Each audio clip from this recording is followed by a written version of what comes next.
Hello, friends, and welcome. Virtual Strangers, episode 154. I, of course, am your host, Wes. With me, as always, are my good friends, Eric. What's up, fellas?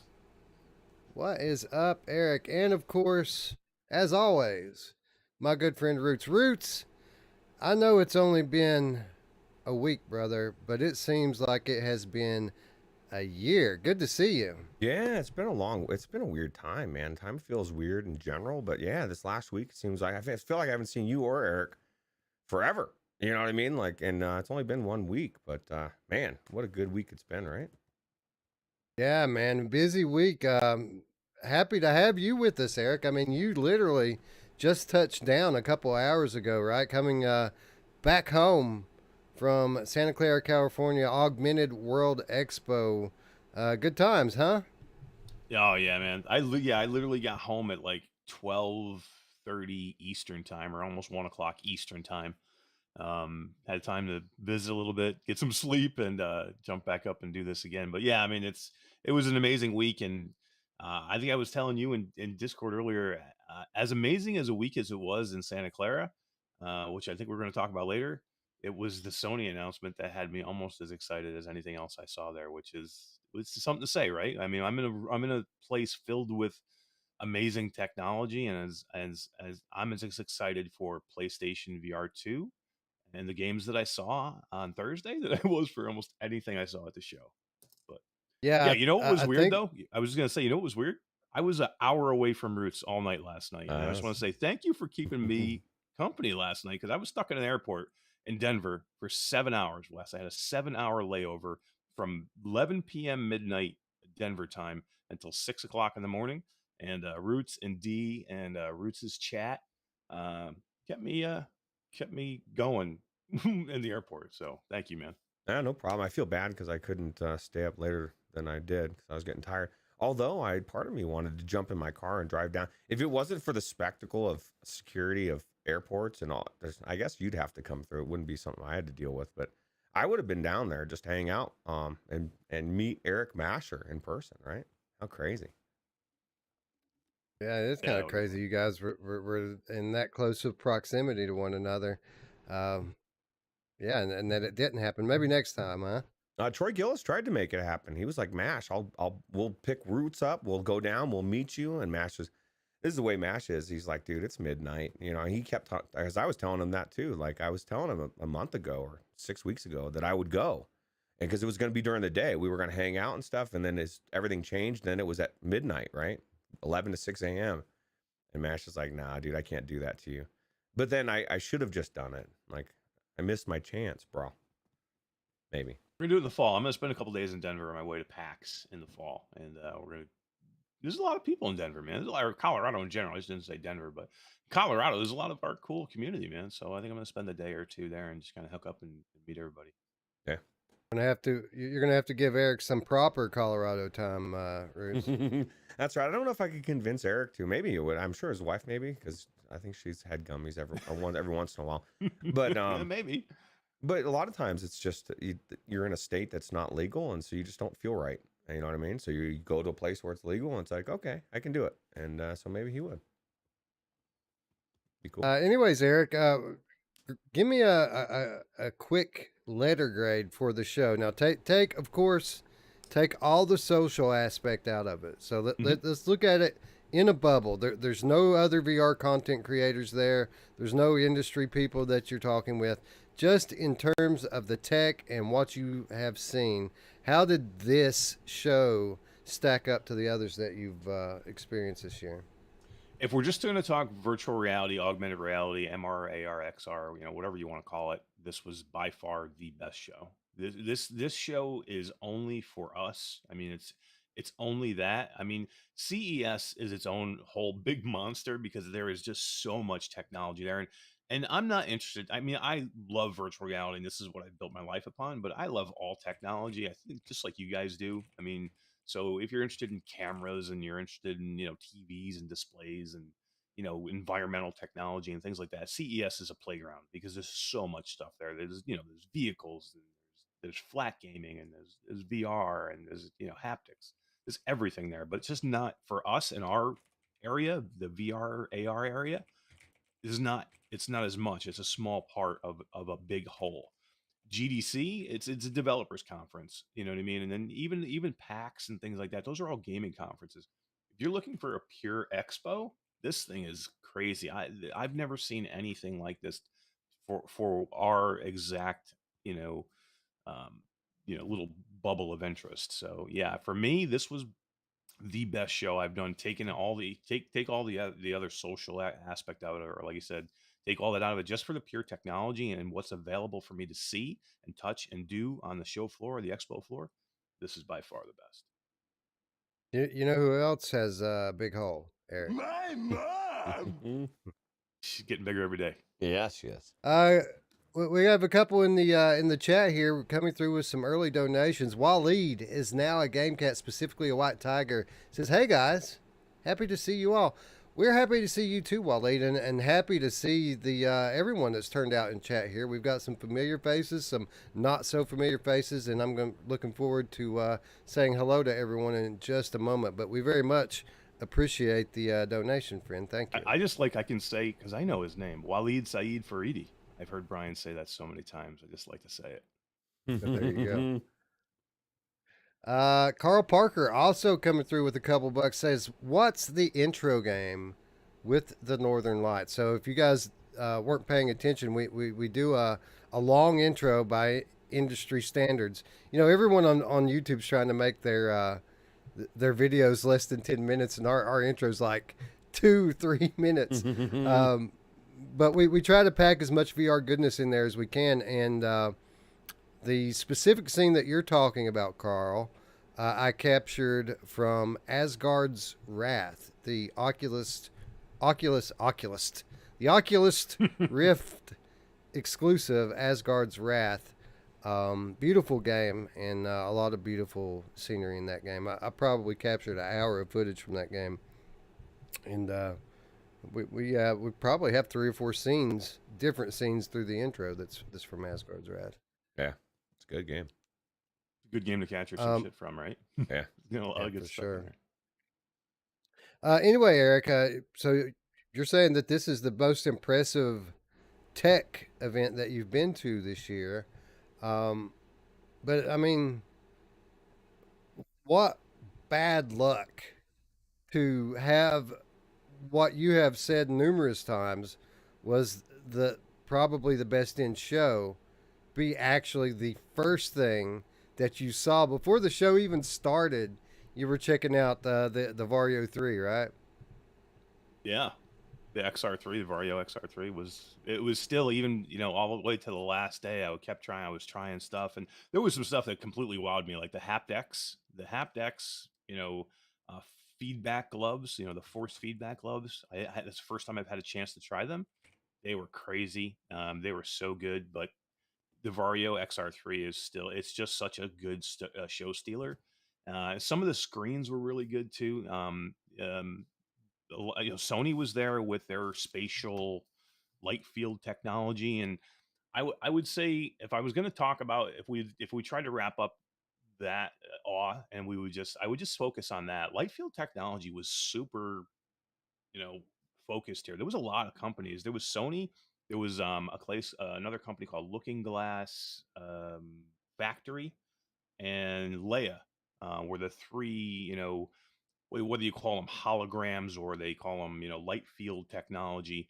But there were 3 really good ones there. And I have to say, probably the best of the 3 was probably the Leia. The Leia one was completely blew my mind, because they had it set up to where you could actually, when you saw it in different perspectives, it was so good, and the displays were just better than any of the others. And I would say, actually, out of the 3, Sony was probably farther behind than the other 2. Looking Glass was crazy. They had it set up with a motion tracker where you could see the hologram, and then you could take your hands and you could manipulate it. I mean, it gave you such a, what was that movie? where they had the displays and you could manipulate them with Minority Tom Report. Cruise Minority Report. It gave you that vibes because you could just take things and you'd see them on the screen, sticking out of the screen. You could touch them, you could turn them, you could rotate them, and it was really good. But visual wise, the Leia for me was the best visual one of those of the light field technology. But it was really cool to see. I mean, this technology is probably a few years away yet from us getting, consumer getting something like this, but it's not too far, guys. I mean, 2 years sounds like it's a ton of time away, but really to have that type of technology in consumer hands and you could do that in 2 years, um, it's going to change the way that we look at our monitors. It's going to change the way that we interact with our monitors. I mean, it's going to change the way you do anything with media in your home. um, and uh, Right. and it was very well displayed here. And that was probably, if I get away from the Vario a little bit, which we've already kind of talked about, the light field technology was probably the other coolest thing I've seen. Yeah, yeah. We often speculate on what the next thing will be. That like post VR, after VR's time has come and gone. And when by VR I mean VR, AR, XR. And if we don't go straight from there into BCIs, brain computer interfaces, I've long believed that this kind of light field hologram technology is kind of going to be the next thing that we go to.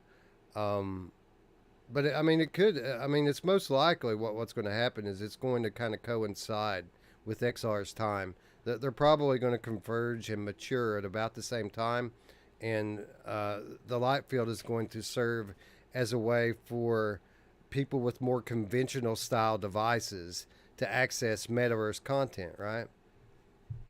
Yeah, and it's funny you mentioned BCI because Vario, which is something because I was so blown away by the optics of the headset, I forgot to mention they announced their Galilea, I think, project, which is their BCI project. Galea.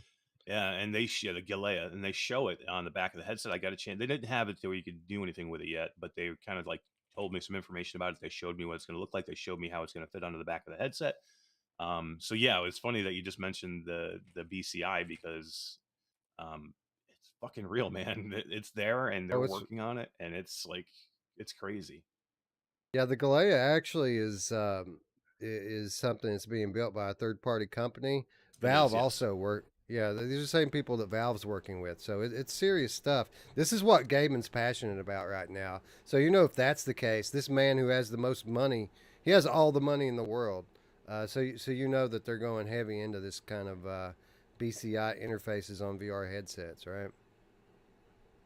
Yeah, for sure. But anyway, the interesting thing is as you go across these show floors and you try out all these technologies, whether it be the gloves that let you feel, there's always yeah, but right, like these technologies are cool in theory, but most of them aren't really ready for to be put into practice. It's like a lot of this stuff is a proof of concept, right? And the reason why these companies come to these shows is to attract investors so that they can get it smaller, more compact, more in more of a usable form factor. At least that's my understanding of it, right? It's exactly right. I mean, a lot of these people here are looking for either they want to show it off, so you'll talk about it and cover it, so you'll get investors that way, because there is a lot of press there, or they're showing it off directly to people who are influencers in the money area.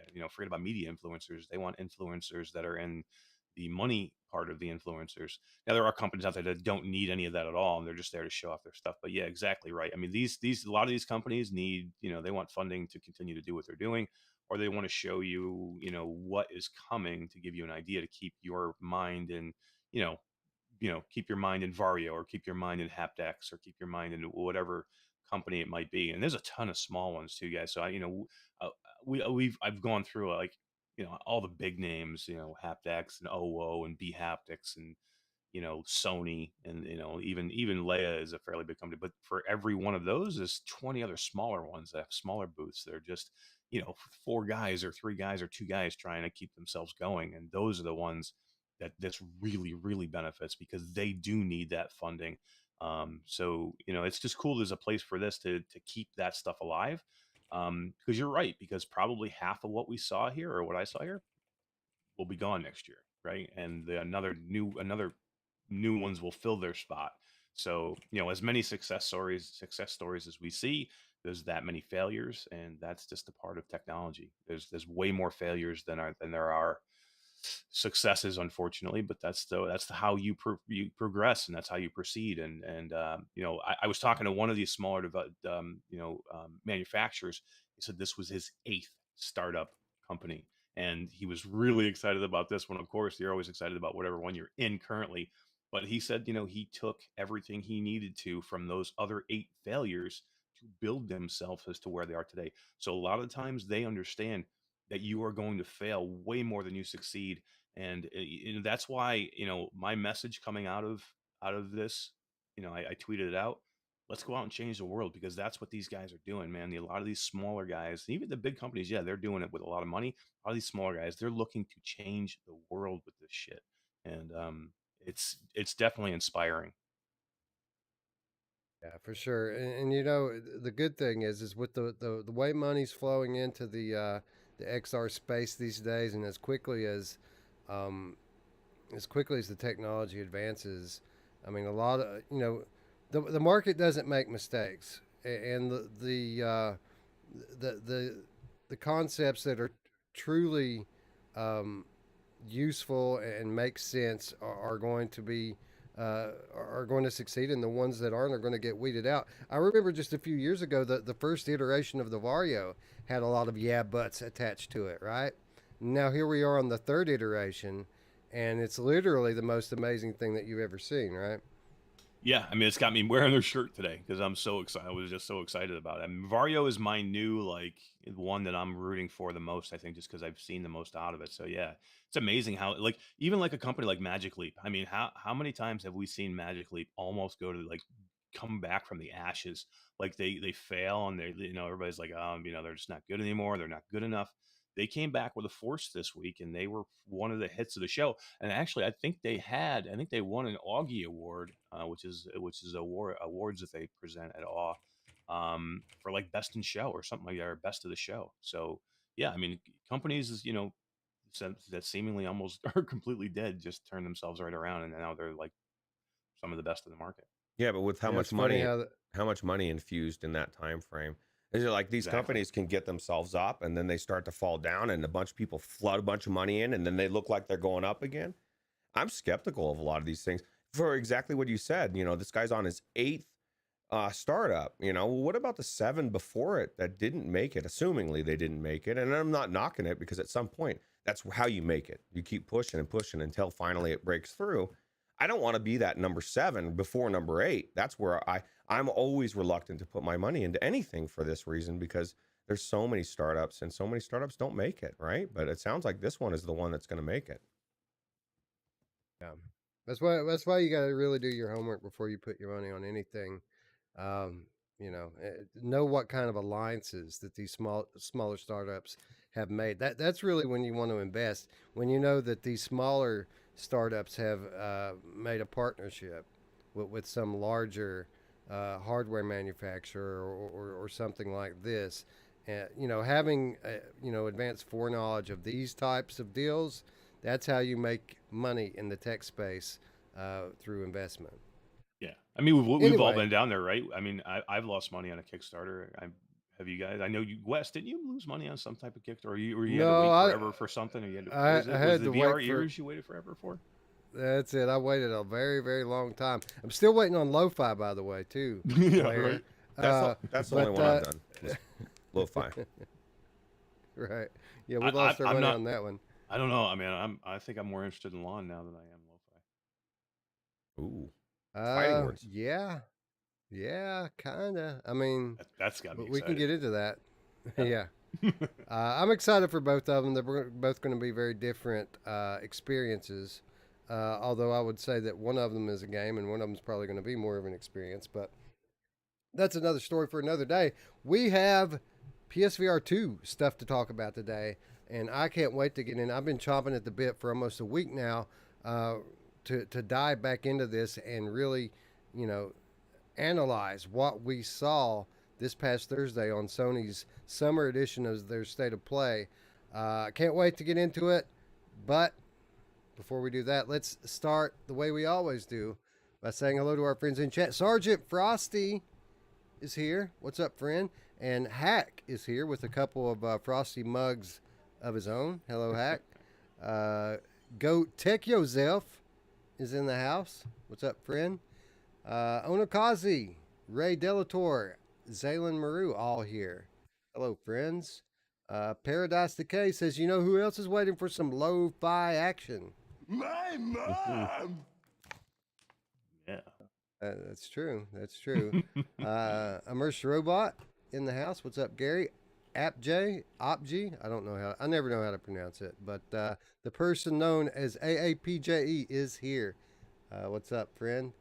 Phil Yarn is here. Derail is here. For some reason, my browser won't let me scroll. There we go. We got it. Phil Yarn, Derail, Zaylin Maru, all here. Bluebell is here. Hello, friend.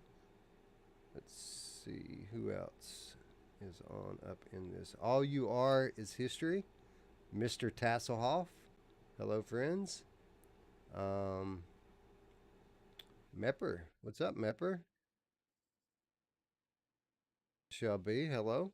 Thanks for stopping by. Greg's VR says no Call of Duty Modern Warfare 2 in VR. Just because they didn't show it doesn't mean it's not coming. And I think that's a big message that we need to keep in mind coming out of this week's State of Play. Is that just because they didn't show it, this is the very first kickoff to the promotion for this thing. There's a lot more going to come between now and launch. So if you didn't see the thing that you were hoping to see, don't lose heart just yet. We're just getting started. This is the first announcement. The first Yeah. game. The first game announcement. We've been waiting for a year. Wolfie's been like, I just want to know something. Anything. We finally get something. And people are like, my favorite thing isn't on there. It's only horror. It's like watching a marathon and you're talking about the first mile. You got a lot more miles to go to get to the end of the marathon. So that's right. And for the most part, I think most people understand that. And while they're I don't want to start the today's show before we finish up with the chat, but I think for the most part the reaction's been very positive. There's just been a few people here and there express some disappointment, and in some cases understandably so. Yeah, but again, we'll get to that in a moment. Hussein X, hello. Berber Cat, what's up, friend?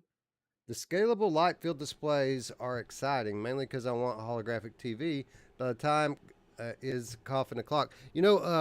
Some of these glasses-less 3D displays are actually on the market now. The Looking Glass is one of them. You can buy a Looking Glass. Oh, you can buy them.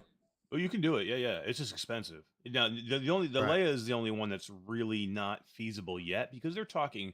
The Leia is really talking about monitors. They want it in your desktop. They want it in your laptop. They want it in your TV at home. Looking Glass are like boxes. They're like it's like a built box. I'm sorry about the dog. It's like a built box that you can see the hologram inside of. So this is something that you would have to place in somewhere, and then you can use Unity to build whatever you want to use to have shown in where that space is. So so it's just a little bit different. But those you can buy now. They have different sizes available. They have one as low as $1,500. It's a smaller box. It's like that big that you can buy now, and you could put it on your desk, and you can do whatever you want with it. Really, but they have a whole bunch of different prices and different sizes that you can buy right now.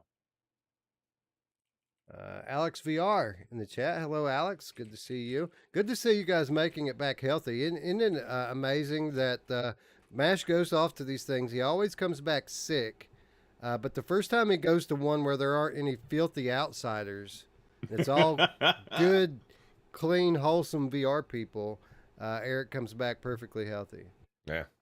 It's crazy. Love it. No masks this time too, guys. And I am back 100% healthy.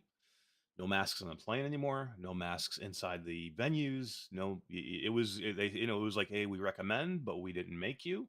and it was nice to see that most of the people didn't wear them. And everything was okay. You Hopefully know, that that's means good what that's signs. that's the takeaway from it for me, is everything was okay. And what's crazy is, and I know you mentioned it kind of on the side, but you know, they did, for people that didn't have whatever they needed to get there, they had to test. And one person in the community, Tribe Grave Wolf VR, had to go home. Flew all the way out there, got tested, and didn't pass the test, and had to go back home. What a bummer, huh? All that way for nothing. I felt so bad for them. Yeah, that sucked. They were so excited You too. know, on one hand, that does suck. It sucks. I could imagine how soul crushing that must be. To it's an investment. It's an investment of time. It's an investment of a shit ton of money to travel these days. It's very expensive. Just to get out there and have to trash it all, kind of sucks. But with that said, I do want to commend Augmented World Expo for allowing for an alternative, right? Because a lot of these places, right? A lot of these events won't let you through the door if you haven't had the jab, and that Several. Some you have to have several jabs. Right. So it's good on them for at least saying, you know what, we'll let you show up here and take a test, and as long as you pass the test and you're not sick right now, then come on in. And so shout out to the event organizers of Augmented World Expo for allowing the other half the other half in, right? Yeah, absolutely. Let's see here. Where was I? Scion. Ruuts. Scion's here. The real question is Groza watching right now. Groza, if you're out there, I was not behind the campaign to. Whoa, I heard the opposite. I heard you were behind the campaign. It was all you who pushed everybody to nuke that dude. Well, listen. Okay, so I did start a campaign to. What did I call it?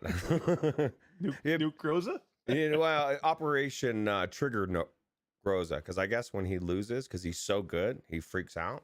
So I just said, everybody, let's nail him. Just everybody go for Groza. And then I think Spry Guy was able to beat him. This dude is so good. I've never seen anybody that good at grip VR, although I'm assuming he's probably not in VR.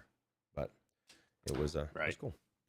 Cheater. Well, that's the power of going in with a community, right? We have a team. So watch out, all of you Grozas out there. Virtual strangers coming for that head. That's right. There's some good strangers too. Yeah, I mean, a lot of the Scion's really good at grip. VR Spry Guy is really good. You remember, like Overgees was really good at it. Spry Guy is really good. Even Radio Run, Ruuts is really good. I mean, I'm not as good as those guys, but yeah, I mean, we should get an esports team together right now. I think so. Virtual strangers esports. I'm down, bro. I'm down. Hopefully, we'll grow big enough to where we can sponsor something like that. Put something like that together one day, right? Yeah, that would be amazing. Absolutely. And Onakazi has it right. Where it sounds like we're helping him grow as a person, and that's exactly what I was trying to do. 100%. We love you, Groza. Predvididal 1 is in the house. Hello, people. What an awesome state of play that was. It absolutely was an awesome state of play. Space Dennison, what's up? Let's see here. We already said hello to Carl and Waleed. Island Kara is here. Artful is here. I think we already said hello to Tack. CFJ, FPWJD, whatever that says, is here. Traveling Man, hello. Probably already said hello to Traveling Man, but if not, hello again. Mickey Barrios is in the house. What's up, friend? Martiniak, too. Hello. Thanks for stopping by. Four Wheeling, Mike Newton here as well. Thanks, friends, for showing up. So, I know you guys have PSVR noticed... 2 without parole, and Miles Dyer just slid in as well, Wes. Oh, my brothers in arms stopping by just in time to talk a little bit of PlayStation VR 2. As this past week, Sony put on their summer edition of their State of Play, which coincidentally also happened to be our first look at the software lineup or about this much of the software lineup for Sony's upcoming PlayStation VR 2 headset. A lot to be gained, not only from the trailers that were shown during the event, but from the PlayStation blog post that went up immediately afterwards. We're going to kind of deep dive on that stuff today. But for those of you who are kind of state of played out, hang out. We do have a couple of other things we're going to talk about before the end of the show. It's not all going to be Sony, unless we just run on so long with it that we have to just pull the plug and say goodbye. But we do have some other stuff in store for you a little bit later. But going into State of Play last week, expectations were high. I know that at least that they were on my end. You know, a little bit of reasoning says that, you know, as Sony is kicking off the very start of their promotional campaign for their next generation VR, that their focus is going to be not on bringing back you know, lapsed VR players, people who bought into PSVR the first time, or those of us who are still here, but rather in converting traditional players, making this product undeniable to those people who have denied it for 6+ years at this point. So with that in mind, I was expecting some fairly big things, but at the same time, I was expecting my expectations not to be met, because let's be honest, these things never live up to our expectations. But going in, I was expecting about 10 to 15 minutes, you know, up to half of this event to be VR related. I was expecting 2 to 3 big gaming franchises to have VR versions unveiled. I was expecting a lot. Eric, what were you expecting leading in to State of Play? Yeah, I mean, I think you hit, you know, you're exactly right, because we have hyped this up so much, and we are all so excited for PSVR 2 that when they mention that they're going to cover VR games in the State of Play, the hype goes way up in the air. And how could it ever live up to what we hype it up to be, right? I mean, that's the problem with some of these things. To me, it absolutely lived up to exactly what I wanted to see. And as much as to say that to you, I said earlier, we were chatting before the show, I was at an expo all week long where all I saw was amazing new technology in VR, AR, and XR.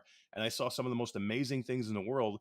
And I would still say I was most excited and most like losing my mind and like screaming like a little kid during the State of Play when I watched those 4 titles come up on the screen. And I have not. I watched you guys live. I watched PSVR Out Pearl live. So I saw your reactions, but I didn't watch afterwards, and I haven't watched anything since. Number one, I was busy because I was in California, but number two, I didn't want that anything to kind of muddy my opinion of what happened. And I will say one thing, and I don't know if anybody else has said this already. They probably have. Sony is brilliant. Sony is brilliant. Put those 4 VR titles right out at the beginning, man. Put them right out the front, so every flat PlayStation player gets to see what we all get to enjoy, and why we are all excited. And they have to sit through that before they can get to their flat games. And it gives them an idea of what I might be able to do if I go out and buy a PlayStation VR 2, and what I'm going to be able to see. And that was a brilliant move. And yeah, I mean, I don't want to go too far with this already. I'll let you go. You Roots get in there and finish. But yeah, I mean, it was just amazing. And I'll just say real quick, I already knew about Call. We already knew about Call of the Mountain. It was my favorite one I saw there. I'll just say that real quick. It was, and we can talk about it when it comes up. But that, to me, that one stole a show for me. That was what I wanted to see. And you know, I was excited about the others, but that was the best one for me. Right. Well, let me just start here by saying what a privilege it was to sit there and experience this with my friends Brian, AJ, and Miles. You know, a few months back, when Brian asked me if I would become part of his channel and part of his show, I was blown away. Just couldn't believe that this was happening to me. But the first thing that my mind went to were moments like this. Like, I'm going to get to experience these big moments like this in the very best of company. So I'm so grateful and appreciative for the opportunity, and it was amazing experience. Um, so yeah. Anyway, I agree completely with what you're saying there, Eric. You know, going into this thing, I was expecting some fairly significant non VR announcements to lead this show off for this very reason, because uh, we knew we were going to have traditional gamers tuning in. Typically, these traditional gamers tear this thing, tear any kind of VR publicity to shreds when Sony tries to promote VR. Um, so I expected that Sony would start off by placating those people first and then putting the VR on the end and hoping that they hang around. It never occurred to me in a million years that Sony would kick this thing off with VR content and put it all up front, make these people have to see what, you know, as much as you could convey through a flat screen, what playing in VR is like. And the reaction has been very different. While obviously, you know, you're always going to have a few people who are being negative. When I look into the traditional gaming area, it seems like the VR gamers are the ones being more negative about this, and the traditional gamers are like, you know what? I think I might need to pick up a headset. So it was kind of like mission accomplished for Sony, I believe. Roots, what were your expectations going into this thing? I wasn't expecting much. You know, I mean, I was expecting a lot, but I wasn't expecting much exactly for the reasons you said. It's like Mepper up above was saying that, you know, because his expectations weren't too high, he was actually very pleasantly surprised. And I was as well. I think it was smart that they brought the PSVR stuff out first, like you were saying, Eric. It definitely it's different. It's not what we would have expected, but it also gives us an idea of where we're at. Right? We're not 2-3 years ago where everybody's denying VR. Now they're like, oh yeah, hell yeah, it's VR. The only thing that I would say, and I don't know what you guys have thought on that. Well, you know, everybody's disappointed, or a lot of people were disappointed in for little things, horror games, not seeing the game that they want, and I kind of get that.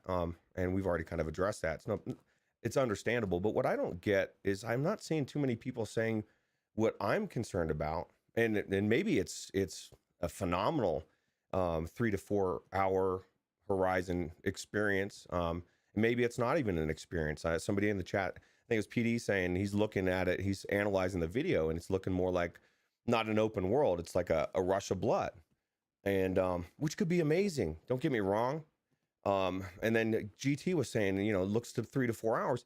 I'm playing through Red Dead 2 in VR right now. Full open world, fucking phenomenal game. These AAA games that have been coming out that are this scope, that's what I was hoping Horizon would be. Not another 3 to 4 hour experience. I kind of feel like, I don't know, man. And I'm not saying that's what it's going to be, because we don't know exactly, but I want a full fucking game. I want what the AAA people get in VR. I don't want a small section of it. I don't want a taste of it. You know what I mean? I want the whole fucking thing. And so Right. I'm just surprised that people are seeming to be okay with 3 to 4 hours, seeming to be okay with it being kind of on a rail controlled. And if it's done right, it could be really good. I just feel like it's just another missed opportunity.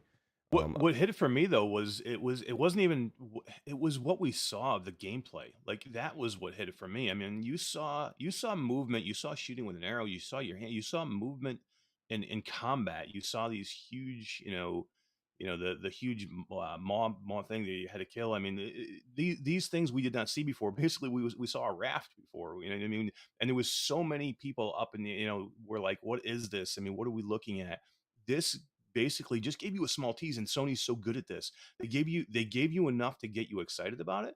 But we, again, like Roots just said, we don't know yet what it is going to, what the length of it's going to be. And I think if people are saying, it's going to be shallow, I think we got to hold on, because Right. what I saw completely blew me away. And I think, West, I think we talked about this at one point.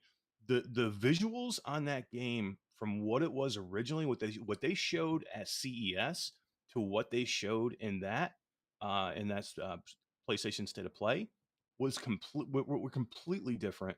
It looked really, really good, and then the gameplay itself. That's what blew me away about Call of the Mountain. If it's only 4 hours, but it's freaking amazing and it gives me everything I want out of VR for that 4 hours, I mean, I'm almost okay with it. You know what I mean? If I have to, I mean, would I like longer? Absolutely, I want longer. But if it's going to give me the gameplay I want, it's going to give me the visuals I want, I'll live with 4 hours if it's that fucking good. Well, here's the thing, and we'll get to each of these titles and kind of analyzing what exactly we saw there and what we thought about it. But I've seen this a few different times. People kind of talking about this looks like a 3 or 4 hour thing. That's all conjecture. There's nothing anywhere that says that this is a 3 or 4 hour thing. Just people speculating and pulling numbers out of their ass, from what I can tell. So I wouldn't count on it. I wouldn't count on that at all. I expect, again, we'll talk more about it in a few minutes, but I expect this to be Sony's flagship as they launch this thing. This is going to be the crown jewel of their launch lineup, and I would be shocked if it were that short. Yeah. Anyway, before it gets away from me here, Pizza No Cheese coming through with the $10 U.S. donation. Thank you very much. You're very kind. Says, love the show and everything y'all do. I love VR, but nothing at the showcase impressed me. The games we already knew that was coming, was hoping for more. Maybe Sony will show more later on. Just me. I feel you, man. I do. And I personally, and again, I don't want to get into our final wrap up of what we thought. I was impressed with what I saw, but it wasn't all sunshine and rainbows for me. There were some things that I didn't quite understand, and in some ways it did not live up to my expectations. But with that said, I'll explain more about that as we move through here. My overall takeaway. I mean, you could see my takeaway. You could see the excitement all over me if you watched our reaction over on the Without Parole channel. And again, if you haven't checked that out, that channel is linked in the description down below. Go over there and check it out after the show today. But anyway, regardless of what our expectations were, some of them were higher, some of them not so much. I think Sony surprised just about everyone with what they actually ended up doing with this event. Again, right off the top of the, right at the very top of the state of play, we kicked right in to some very impressive looking footage.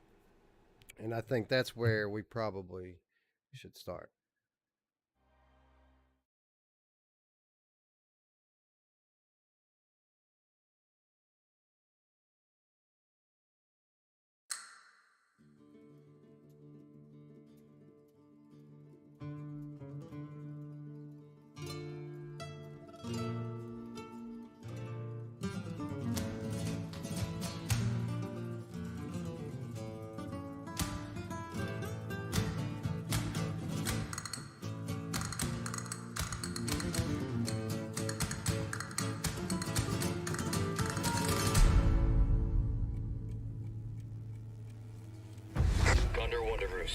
I've located Baby Eagle.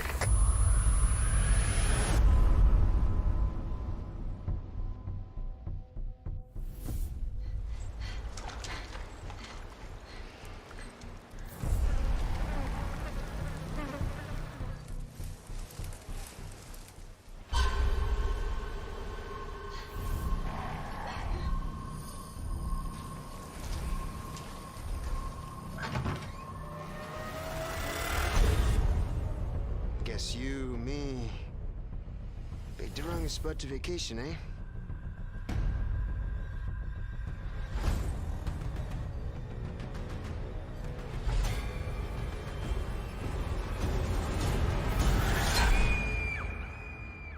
You will receive our most sacred body.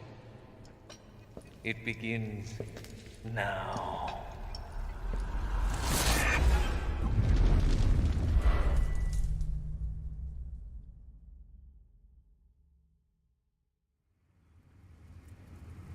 If I could just forget what happened that night. The pain. Even for a second. This time, It can be different. It has to.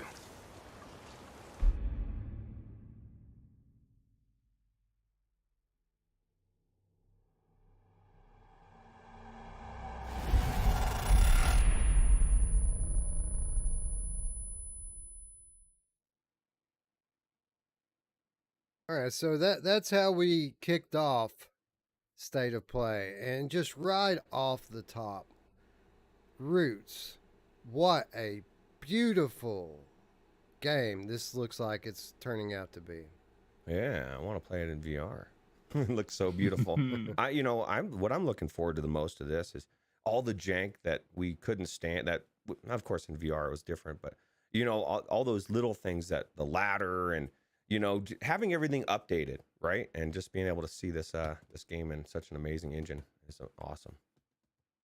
So what you're talking about is the VR version of the original Resident Evil 4 that is available on Quest headsets now. There's a lot of perspective jumping and things in that makes it a little bit uncomfortable to play in VR. You're looking forward to getting a version of that game that doesn't quite work like that.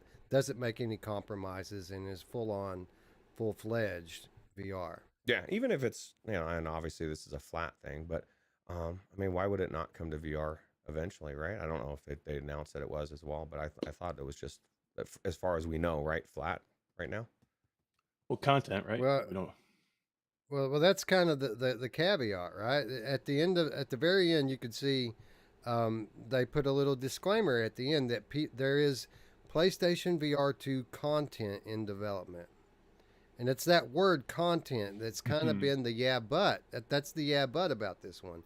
A lot of speculation on what that means. It could mean a lot of things, Eric. It could mean that that they're going to give us a VR mode, something akin to the Mercenaries, something like that, playable in VR. Which I'm sure, by the looks of this thing graphically, I'm sure that a built for VR version of the Mercenaries would probably be amazing, right? With all the different environments and characters that you play in that, like that would probably be worth the cost of admission alone. But we're greedy. We want the whole thing, Eric. Why can't we just have the whole game? That's a great question. This lead off was crazy. And again, I watched you guys live, but I didn't watch anything after, and I haven't watched anybody else since because I want to keep an unbiased opinion on what I'm saying here.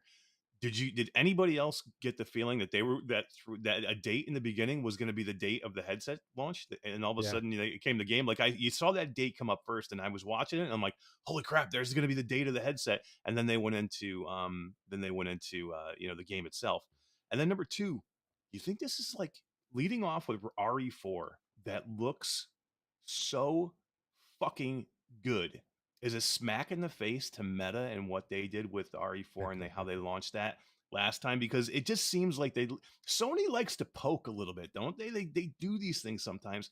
And to me, when I watch it, I'm like, that's a cool little poke at Meta, because they did the same thing. They're kind of doing the same thing that Meta did here with RE4, but they're doing it so much better. I mean, we all loved RE4 standalone in VR because it's amazing and it's on a standalone headset, but we know it had issues.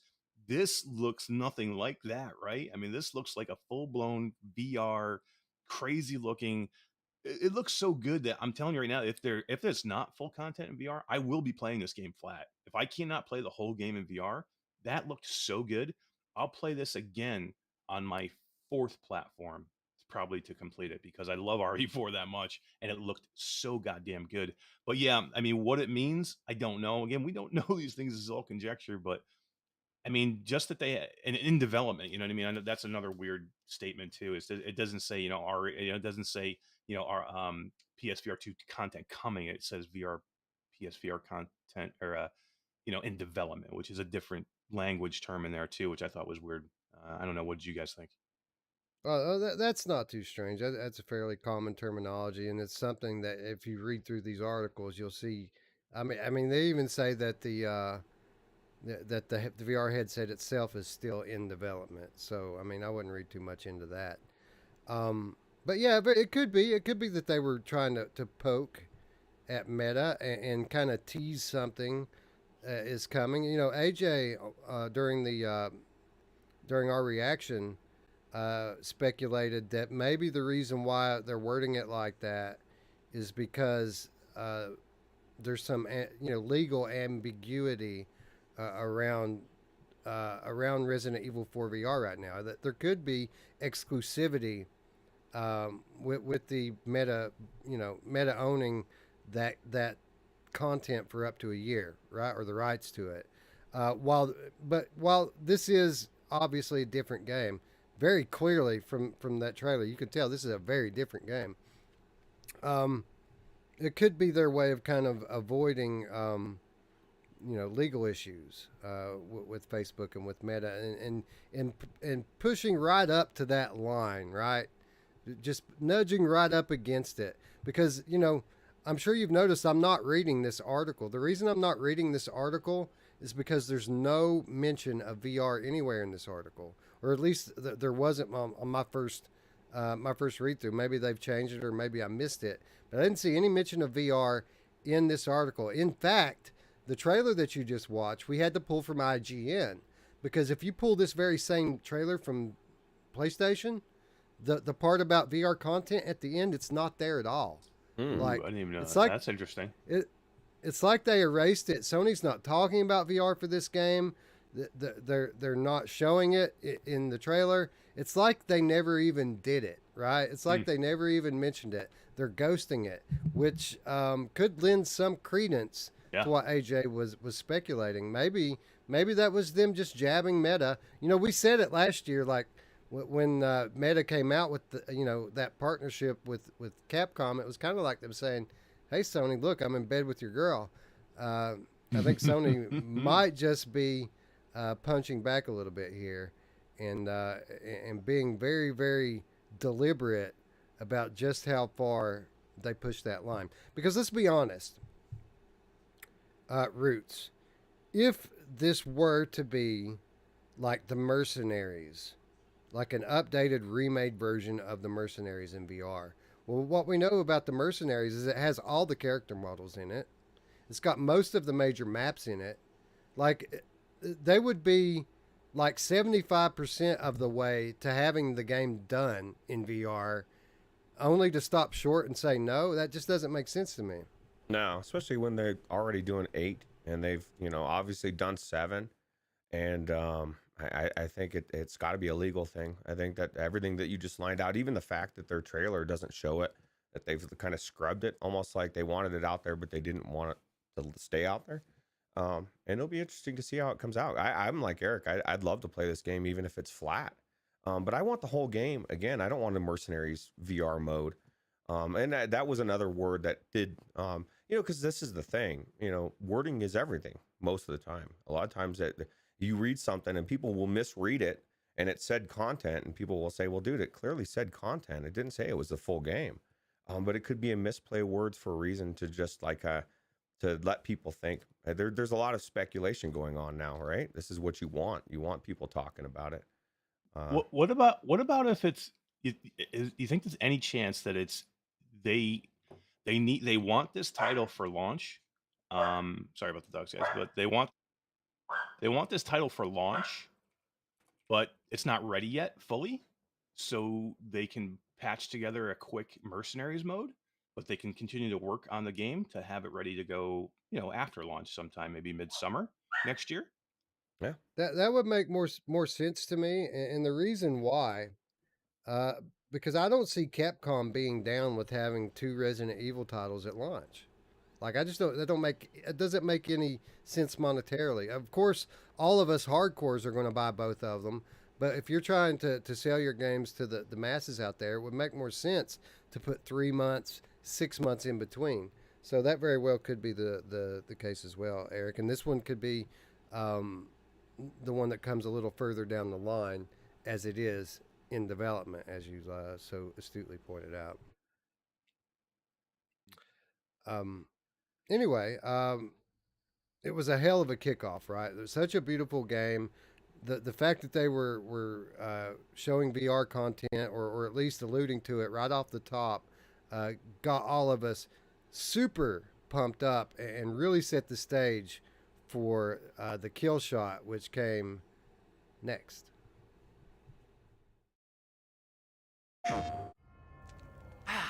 Now, let's take a look at him. Wow. Well, Ethan Winters. You escaped my little brother's idiot games, did you? Let's see how special you are. Yes, Mother. Yes, Mother.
This article coming, as all of these will be, from the PlayStation blog. This one entered by Capcom's Tsuyoshi Kanda. The PlayStation 5 version of the award-winning Resident Evil Village is coming to PlayStation VR 2. Development is currently underway to bring the story campaign in its entirety to be playable in VR. The PSVR 2 system is currently in development, and Resident Evil Village will be able to provide an even deeper immersive experience by taking full advantage of the vivid graphics possible with the headset's 4K HDR display, PlayStation VR 2's eye tracking, PS5's 3D audio, and more. Soak in the gorgeous details of Dimitrescu Castle, from its beautiful chandeliers to the textures of its furnishings. In PSVR 2, you'll feel the castle's inhabitants' presence all the more as they stalk you through its hallways, and be prepared to get overwhelmed by its owner, Lady D. In addition to the PSVR 2 headset, you'll use the PSVR 2 Sense controllers to represent each hand in world. Try guarding using both of your arms, and Ethan will guard in the same way. Hold up a gun, and Ethan will hold up his. You're now able to execute dynamic actions, such as firing your gun while holding a knife with the other hand, or holding a handgun with one hand and a shotgun in the other. These advanced controllers increase the player's immersion with the game. We showed you some special battle scenes we prepared just so that you could get a feel of the battle system in PSVR 2. The ultimate immersive survival horror experience, this game will put you right in the world of Resident Evil Village. Become Ethan Winters and take on this death-defying adventure. Please stay tuned for further information on release date and pricing. Please stay tuned for further information on release date and pricing. So first of all, not gonna be included. Eric, there you go, Eric. How observant of you. First of all, this obviously is one of two things are going to be the case here. One, this is going to be a standalone VR version of the game that you have to buy in and of itself. Or two, it's going to be something like we saw with Dirt Rally on PSVR 1, where you buy a VR add-on to access the VR version of the game. So looking at this, Eric, and obviously, so beautiful. Like, I've been playing this game in my G2, you know, the modded PC version of it, and I've been saying how this is just as good looking as anything I've played in VR. It looks just as good as Half-Life Alyx at times. But as I look at this footage for this built from the ground up version for PlayStation VR 2, This looks better, guys. Like, this looks amazing. Eric, do you have any problem paying for this? Not at all. I don't have problem playing for anything that PlayStation's going to put out. I mean, you know that everything they're going to do is going to be great. So if it's $70, I'm going to pay it. And here's the thing too. I I have the modded RE8 going by Praydog, which is absolutely amazing, and everybody should go play it if they can do it. I'm not going back to it. I've got about 2 hours into it now. I'm not going back to it. I'm going to wait now. I'm going to finish the game from where I am, or I'll probably start over again when the PlayStation 2 version comes out, because I want to play it in just full blown, built from the ground up VR, the way it's probably meant to be played. Now, again, Prey Dog did fantastic. Don't get me wrong. This game is completely perfect, exactly the way it is with the mod. And if this wasn't coming, I would finish it that way because it's a freaking amazing. And I am never going to play this game flat. I can tell you that right now. There's no way I'll ever play this game flat. But for me right now, the way this game looks, I want to go play it in VR, and I want to play it on PlayStation VR 2 and get everything that headset has to offer in haptics, in sound, in in visuals, everything. So that's the way I'm going to play this game. You guys, I'm sure there's a million people out there that are going to disagree with me and telling me that I should be going and finish it with the Prey Dog mod. And don't get me wrong, I'm not putting that mod down. I just sang that mod's praises 2 weeks ago and how great it was. So, but this is the way I want to play it. And anybody that came out and was killing this because we already knew it was coming, this is bullshit, I want to see new stuff. We all assumed and we all figured that RE8 was coming. Tell me, even if you knew that was coming, that watching that didn't get you excited for what's to come. Because if it didn't, why are you watching this channel right now? What are you doing? If this doesn't get you excited for virtual reality, where are you here? What are you doing this for? This is what it's all about. When you watch these things and you get excited for these things, I don't care if I knew this was coming or not. What I saw blew my mind and got me excited. Wants to get me into a headset. This is the stuff that we look for, guys. You need to embrace this stuff and love it, man. Because if you don't, I don't understand. Go play flat. If you don't get excited about that, go play flat. Because VR is not for you, I guess. Here's the thing, as much as we want to say we knew it was coming, we didn't know it was coming. Right. We all assumed, for very good reason, that it would be a launch title, but we didn't know until they confirmed it. And even if we did, none of us knew it was going to be like that, man. I mean, those weapon models were so detailed, the lighting so beautiful, dual wielding. I mean, it just looked amazing. Ruuts, are you going to wait, or are you going to keep playing? I think I have to wait, like Eric said, and I don't have a problem paying for it. Actually, I'm glad we get to pay for it. And before people lynch me and say, "What are you talking about?" it's as long as it's not a VR mod add-on, which I guess I could live with because I already own it on a disc. It's Sony again. Now they're standing behind it. They're now moving to the next stage where they can start. That means it's built completely from the ground up, and it's going to blow us away. And somebody in the chat, Mash, I can't remember who it was because I can't scroll up that much right now, but was asking Mash, okay, well, what's going to be different about in this game versus the Prey Dog mod? I mean, you just being able to hold your shotgun and your gun and shoot them differently, independently, everything that they just said, the audio, the Tempest audio, and let's not forget the haptics. I was raving again last night about the PlayStation 5. Was playing Call of Duty Vanguard, and the guns, each one of them, the way that the recoil, it blows me away. The technology that's going to be in these controllers.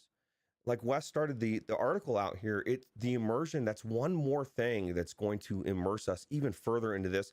Not to mention the amazing graphics, like Wes said, they've obviously updated everything, and so I don't see how you don't get excited about this, and I don't see how you can say this is a horror game, and I don't like horror, so now I don't want the system. Like, this shows you what Sony's doing, man. Like Gary said it in the chat, man. He may not be excited about all of these titles, but you know what Sony's bringing, and this showcased what they're going to bring to the table, and I guarantee there's going to be one of your favorite IPs in there. You don't want to miss out on this experience. I have a really big feeling you're gonna radio runt. You're gonna regret it.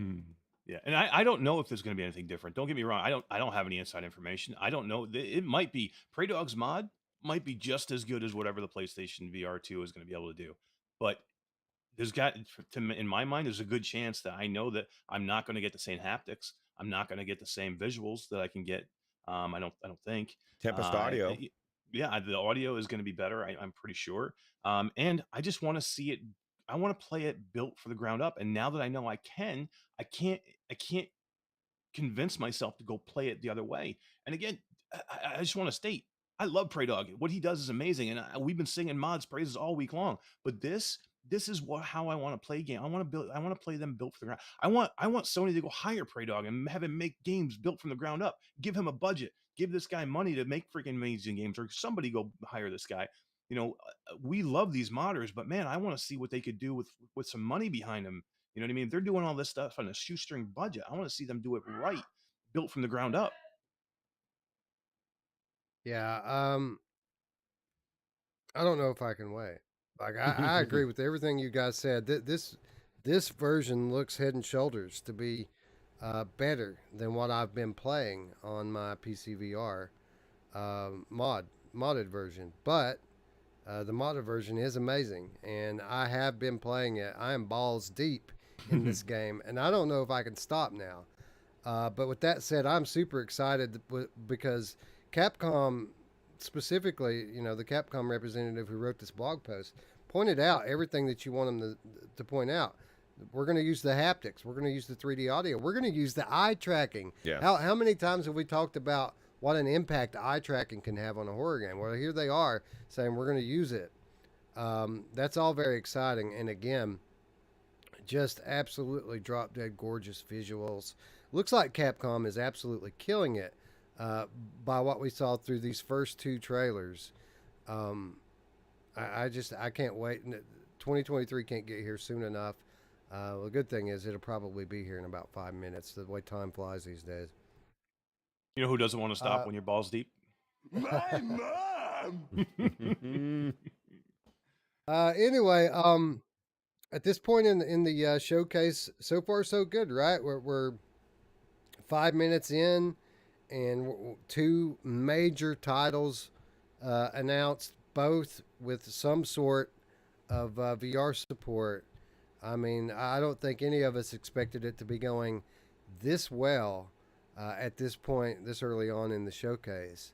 And this is where things really started to surprise me a bit.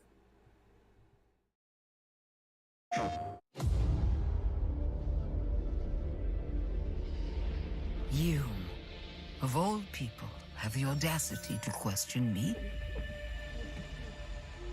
You, who emerged from the putrid waters of the bayou to plunder our righteous gains and cut our throats like a demon in the night. What have you done to ensure the future of this forsaken city? You, who have brought nothing but chaos.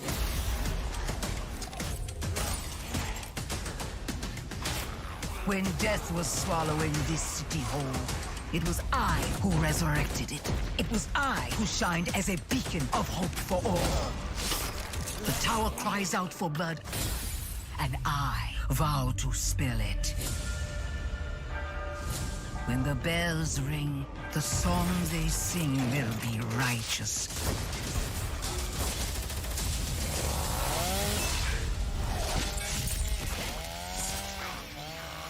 Welcome home, tourist.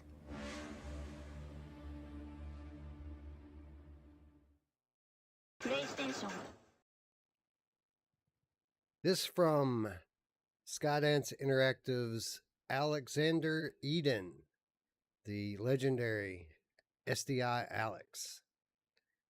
In the years since its launch, The Walking Dead Saints and Sinners has become a much beloved title on PSVR. With its immersive, survival-focused story campaign, its action-packed wave-based trial mode, and its in-game story expansion, Aftershocks. Now, 2 years after its original release, we're happy to announce the next chapter in the story of the tourist, The Walking Dead Saints and Sinners Chapter 2, Retribution, which is coming both to PSVR, system available now, and PSVR 2, system currently in development. But what does the Chapter 2 title really mean about Saints and Sinners? As a direct follow-up to the first game, Retribution adds a whole new story campaign, new maps to explore, new weapons and tools, and all new challenges. While there are many surprises that we will have to save for later in the year, we'll dive into some of the key differences you can expect, which will make Retribution a worthy sequel and advancement of the groundwork set in Saints and Sinners. Saints and Sinners was first announced with an iconic Fire Axe teaser image to represent just one of the many visceral weapons players would be able to use. Retribution is no different, the first glimpse of the game being a brutal chainsaw that has sparked great excitement within the community. The physics-based combat and the wide variety of weapons to interact with in Saints and Sinners was one of its greatest highlights, and Chapter 2 Retribution aims to take tactile brutality even further. The gear you find won't simply be variants of already familiar weapons, but instead be designed to provide unique methods of combat not previously available. Among the new entries to your arsenal, you'll find silencers that help you to avoid alerting the undead when using firearms, new guns like the submachine gun and the sawed-off shotgun for better ranged horde control, and a chainsaw to tear through anything in your path at the cost of its bulky weight and its need for fuel. These are just some of the new additions, so stay tuned for more information about how you're about to get a whole lot more dangerous. The Axeman, a mysterious post-apocalyptic slasher with goals to take you down, hinted at in the Aftershocks expansion of The Walking Dead Saints and Sinners, and now seen in our latest teaser trailer, acts as just one of the major ways Retribution plans to reignite a sense of fear and danger into players in unexpected ways. Alongside the looming threat, Axeman, whose actions and schemes across the campaign will always keep you on edge, you can expect greater numbers of walkers to better capture scale of the undead threat, and more complex battles against armed and dangerous human combatants. Carefully crafted missions will work to take all of these expanded threats and create new, frightening, and memorable encounters. One of the biggest changes coming to the original gameplay loop of The Walking Dead Saints and Sinners is the inclusion of expeditions into the city during the night. With Chapter 2's goal of making our take on New Orleans as expansive and immersive as ever, every map, both old and new, can be visited after the bells have been rung and the living dead have flooded the area. While this will make scavenging during the night far more dangerous, it brings with it new gameplay opportunities as well as new rewards. Stealth becomes far more crucial, as you can more easily hide from walkers by using newly implemented flares. You can lead them away from where you want to go. There are items, such as survival bags left by those fleeing or slain, which are only discoverable during the hours of darkness, giving you incentive to make these runs. Just remember that the dark makes it much easier to bump in the increased hordes yourself. For each one of the major gameplay changes coming to Retribution, there are dozens of smaller tweaks designed to improve the overall immersion of the game. The walkers are a prime example of where this focus is going, as small but key details make this ever-present threat all the more impactful. We've increased the number and detail of visual feature combinations to better help each walker you fight look different from the last. To match the increased weapon pool, the ways that the walker bodies react to the damage has also increased, making each hit both more visceral and more realistic. The animations for these enemies have also been expanded, with walkers now having better reactions to their environment, like when falling from great heights. All of these small changes work together to make Retribution a more believable world to explore. Above all else, Chapter 2 Retribution strives to remain the premier example of tactile brutality for VR gaming and wow players the same way that Chapter 1 of The Walking Dead Saints and Sinners did. With the power and new immersive features afforded to us by PlayStation VR 2, players will enjoy higher quality visuals, more precise hand tracking, and larger, more detailed levels with more to find and more to see. The Walking Dead Saints and Sinners Chapter 2 Retribution is currently set to come to PlayStation VR in late 2022 and PSVR 2 in 2023.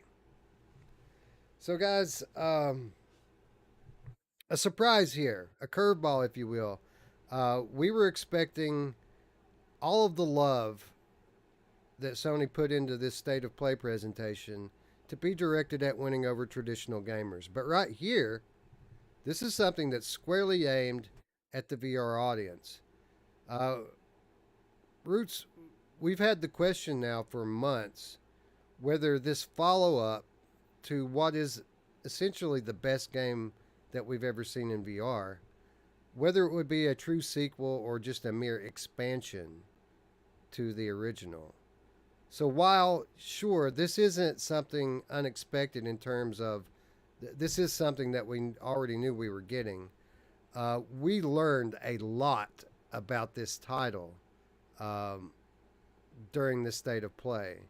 And I couldn't be more excited to play this, not only, on the existing platforms, but especially on PlayStation VR 2.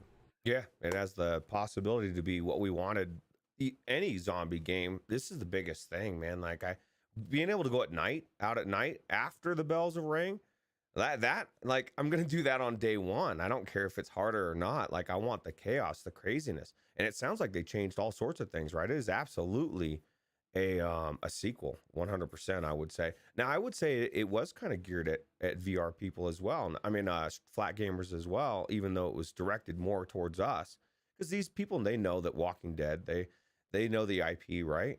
And some of them even knew that the VR game was out there, but maybe watching this, they thought, oh shit, because who doesn't want to go into the Walking Dead world, especially one that's as good as this? So I was super excited by this, and I don't know. My question for you, Wes, is can you wait for PlayStation VR 2? There's no way. There's no way I could wait for this. I don't think at all. I love the game too much. Yeah, we can't wait anyway. We got to cover it, right? But for sure, I'm the same way. I as much as, like I said, with Resident Evil, I have more invested in this, and I want to go in there now. Well, I get to go in there with Wes though. They didn't say anything about co-op. But they did say, Ruuts, that there was a lot more that they have yet to reveal that they're holding for a later date. Ooh. So, I'm still keeping hope alive on that front. Eric, it's funny with Saints and Sinners that it's the game's greatest strength is actually the source for most of its criticism.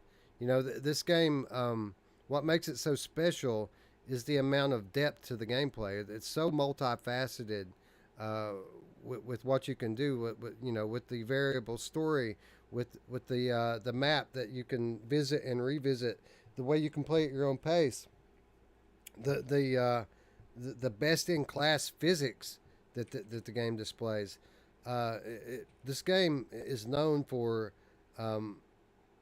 being one of the most multifaceted in terms of gameplay. But at the same time, the criticisms of it were that it seemed kind of like a half step. Like they could have went a lot further to make this more realistic. The maps could have been a lot less restrictive than they were. The interactions, when you're taking down zombies, could have been a lot more a lot more freeing. They could have been less restrictive as well. It seems like those specific criticisms that people had of the original are specifically what they addressed in this blog post and with this trailer. And it seems like this is going to be a much more fulfilling and complete zombie apocalypse experience. Yeah, I mean, if we know anything about Skydance, is that they're extremely knowledgeable and they listen to the community. They know what's going on. I mean, even to the point that Gamer Chick has told us as much as in our interview with her. So we got a good look at how they react to things. I mean, they know what the community wants. They know what the criticism of their game was. They know it wasn't perfect when it came out. It was the most perfect game that I had played, pretty damn close, I would say. And again, to me, it's still the best game in VR. But yeah, I mean, they took all the small things that we would have maybe want to change, and I guarantee they're working on them for this and for every platform, and not just PSVR too. And I will say real quick, did you guys think this was almost like the way this video was, or this trailer was, when I first started watching it, I'm like, wow, this is so different than the other trailer that we just saw from them, that I almost thought this was like a standalone edition just for the PlayStation VR, until I actually saw the Retribution title at the end. I'm like, this looks way, the trailer we saw was very limited. I mean, it was exciting. The trailer we saw for the PC and the Quest version, it was very, very exciting. It was very well done, but it was very small of what it was. It was one room, shooting zombies using the chainsaw. This, you saw the whole entire backstory. You saw the big, huge, the skyscraper. You saw the body falling down off of, where they pushed them off the top of the building and they hit the car. And, it was just the whole, more of the backstory of what is going on in these things you got to see, and you got to see the factions again, and hear from, the faction lead was. And man, it's such a good game. This was another home run, for them, for Sony here. Yeah, I did think that the footage looked a lot more impressive. Not that it didn't look great to begin with, but yeah, they showed us a lot more and it looked a lot better. Yeah.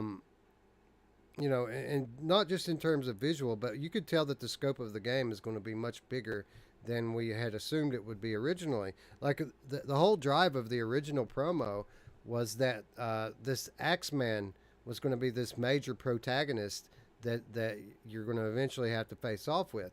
But as it turns out, this trailer reveals that that guy is just kind of something you're dealing with on the side. He's constantly stalking you while you're working your way through the story campaign, which takes you all the way to the tower. We're going to finally get to go to the tower, which is a very big deal for me as a big fan of this game.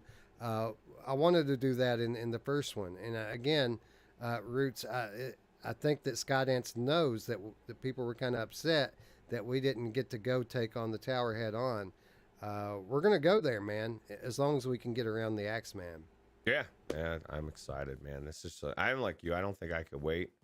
Although, the experience for everything we just said about Resident Evil Village is true. But I'm excited to get into this game. Absolutely. Yeah.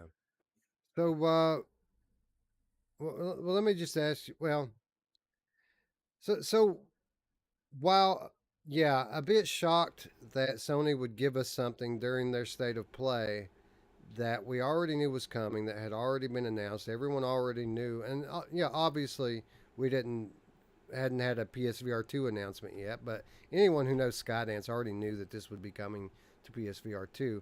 So while I was a bit surprised that they chose to put this in their state of play, at the end of the day, I was more than okay with it being there, because this trailer, this blog post, revealed so much about this game that we didn't already know, that I was more than satisfied and actually quite excited and glad to have it be part of this presentation. But but that's not where they stopped. They continued in this same direction with the next announcement.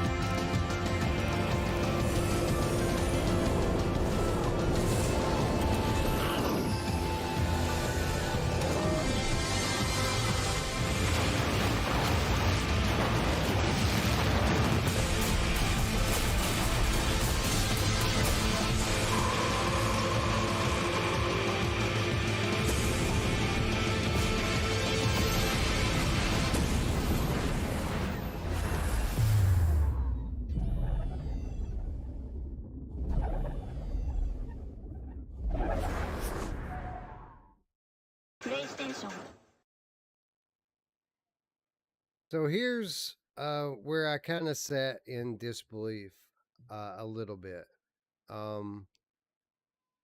Because, again, this is the second title in a row that they give us that we all pretty much, we already knew that this would be coming to PSVR 2.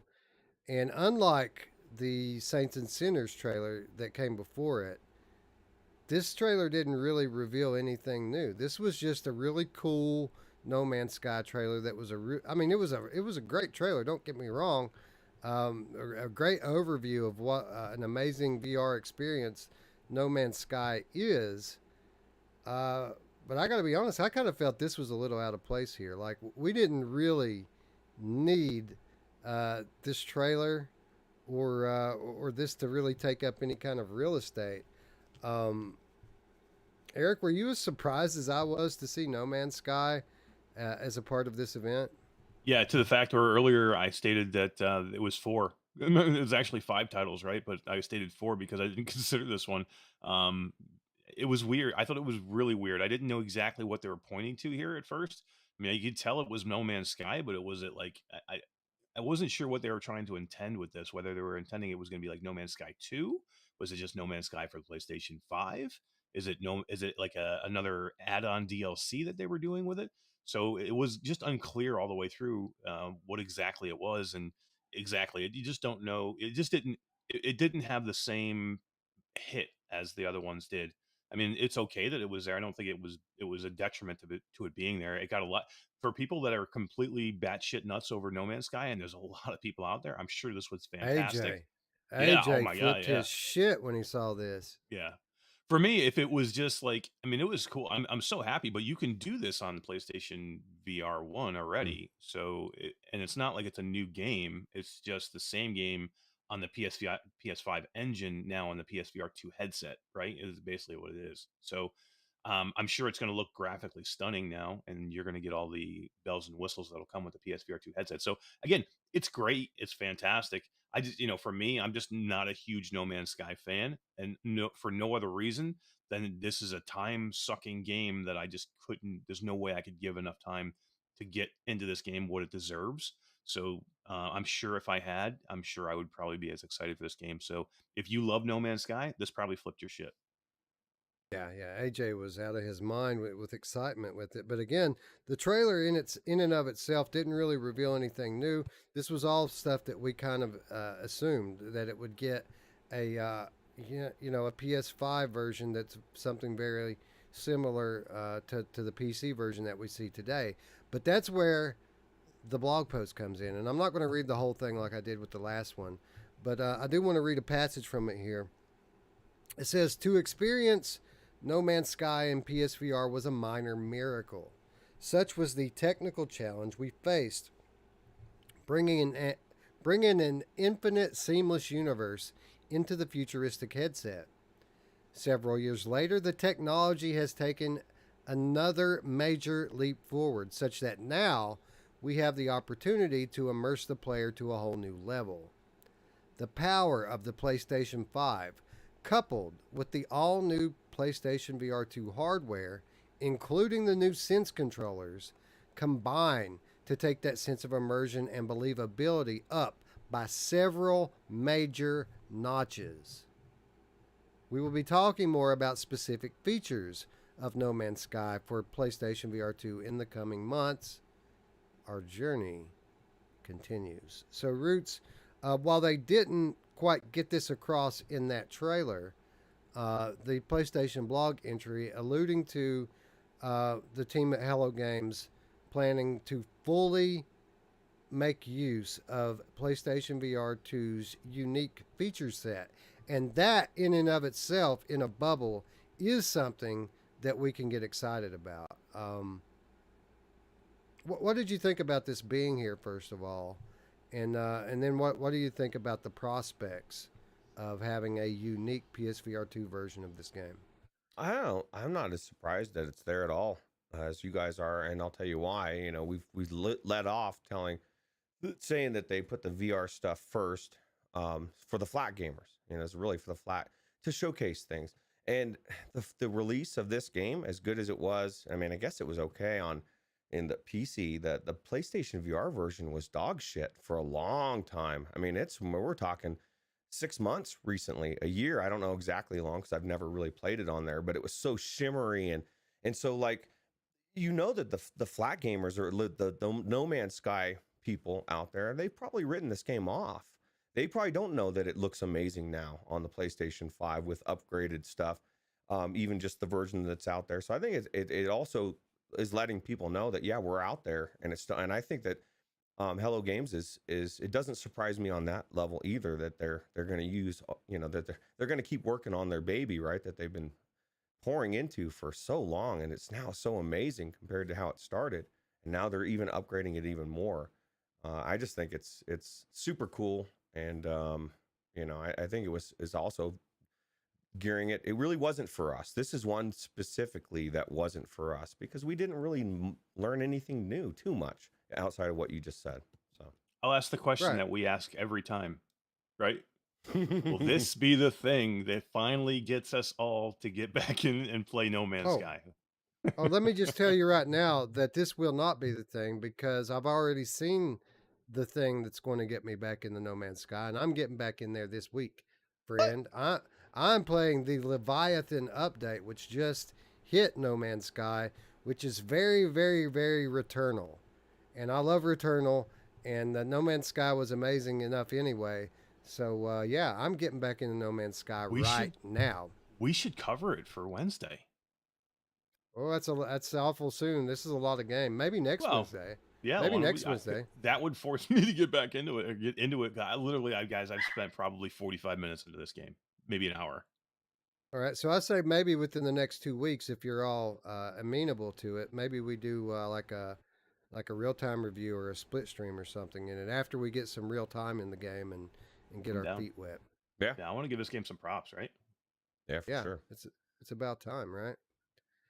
But anyway, I'm excited at the prospect for what these unique features that PSVR 2 has to offer, what it's going to mean for this game. And I think you're absolutely right, Ruuts. I think even, with No Man's Sky and even with the Saints and Sinners before it, you're right.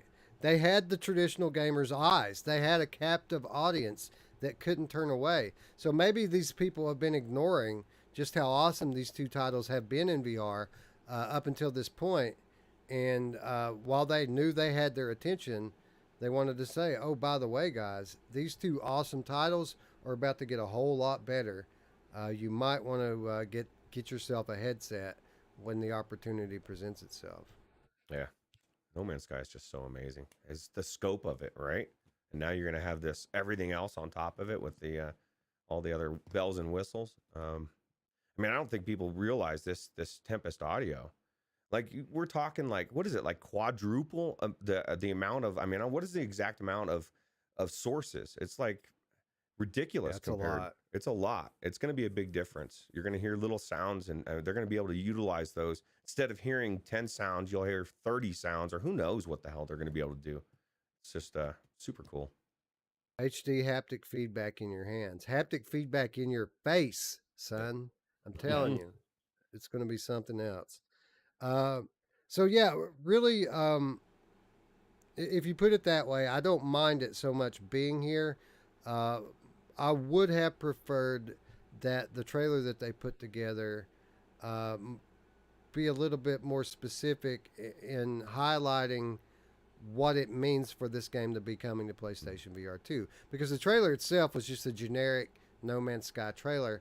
I would have liked this trailer to kind of been more like the Saints and Sinners trailer before it, where it highlights new things, shows us what this game's going to mean on next-gen systems. Show me what the new controllers are going to mean. Show me what the eye tracking and advanced haptics are going to mean for this game. Show me in the trailer something that I haven't seen yet. But yeah, I agree, Ruuts. Yeah, while it may have came off at first like another bone for the VR audience, I think you're absolutely right. I think this was geared toward the traditional gamer and reminding them that the limitations of the Gen 1 PlayStation VR not going to be the case anymore as we move into the next year. You know what's It was so possible? cool. I'm sorry. I was gonna say it was so cool to see AJ's reaction. You're right. That was one of the most fun Man. things for me. Sorry, Roots. The funny.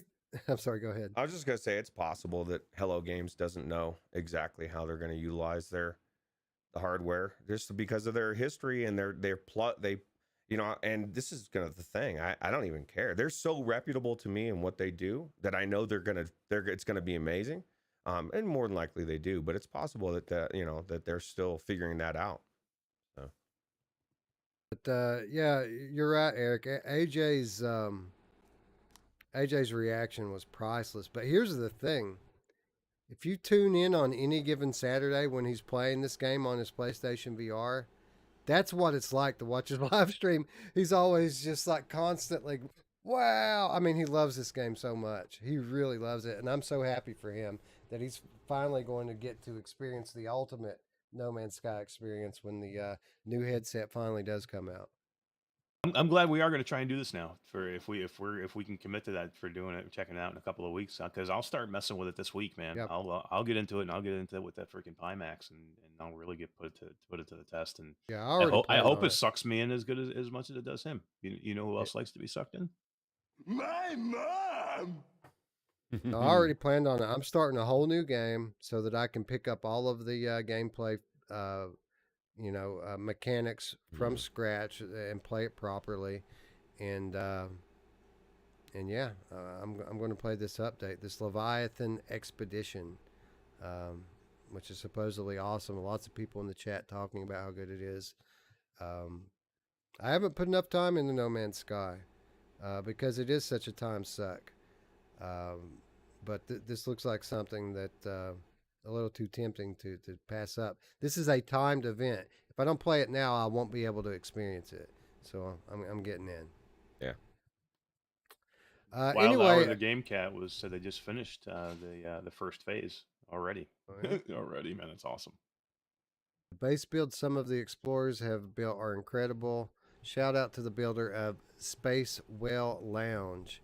Awesome. So yeah, this is kind of the first metaverse game, right? Like, No Man's Sky has become its own ecosystem with the advent of the multiplayer and all the extra stuff that they've put in here. It's kind of like a space age like VR chat in a way. Onakazi says, just start the expedition. There are instructions, how-tos in the HUD while you play. My thing is as Wes said that, I physically cringed because I remember the beginning and it's like a tutorial type of thing for like an hour or whatever, and you're doing your thing and you're learning it. I just the thought of going through that, even though that was like 2 years ago, I'm already PTSD like twitching here. I don't like tutorials, but hopefully if I can do it the way Onakazi says, it'll start the expedition. Bam, I'm there. I'm good to go.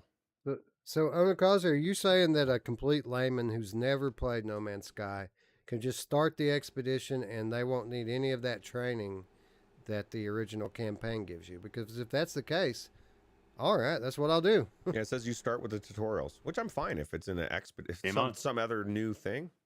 Yeah, that just saved us some time for sure. Yeah. Awesome. Thank you, Onakazi. So I guess there's been 6 previous expeditions, Hussein X says, and they were all timed out. He missed them all. You better get in there, man. You don't want to say 7. You missed all 7 of them. Be very disappointed. Yeah, there you go. There you go. Yeah, I'm not going to miss this one. Yeah, me too. Yep. Anyway, at this point in the State of Play presentation, I don't know what to think, right? We started off with 2 banger announcements, 2 new big blockbuster AAA games coming to VR.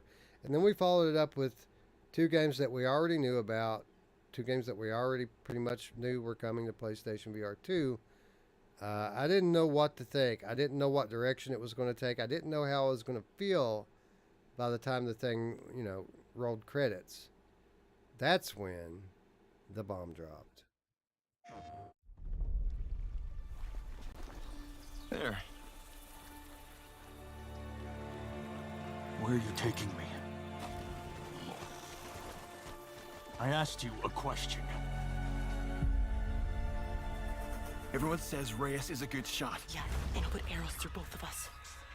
You're switching with me. a snap mob. We're not gonna make it!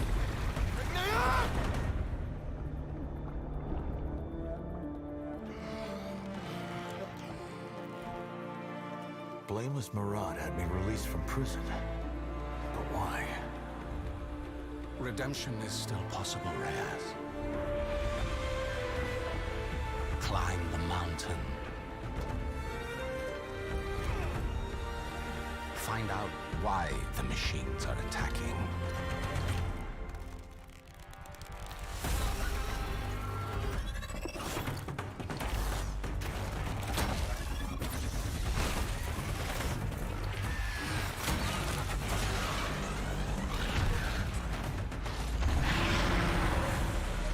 Do that, and you shall be a free man. It will take all your wits, your skills, and courage.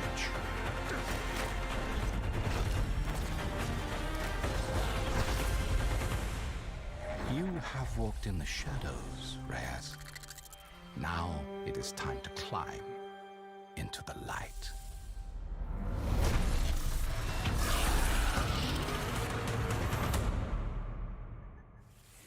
Hi, I'm Ben McCaw, Narrative Director at Guerrilla.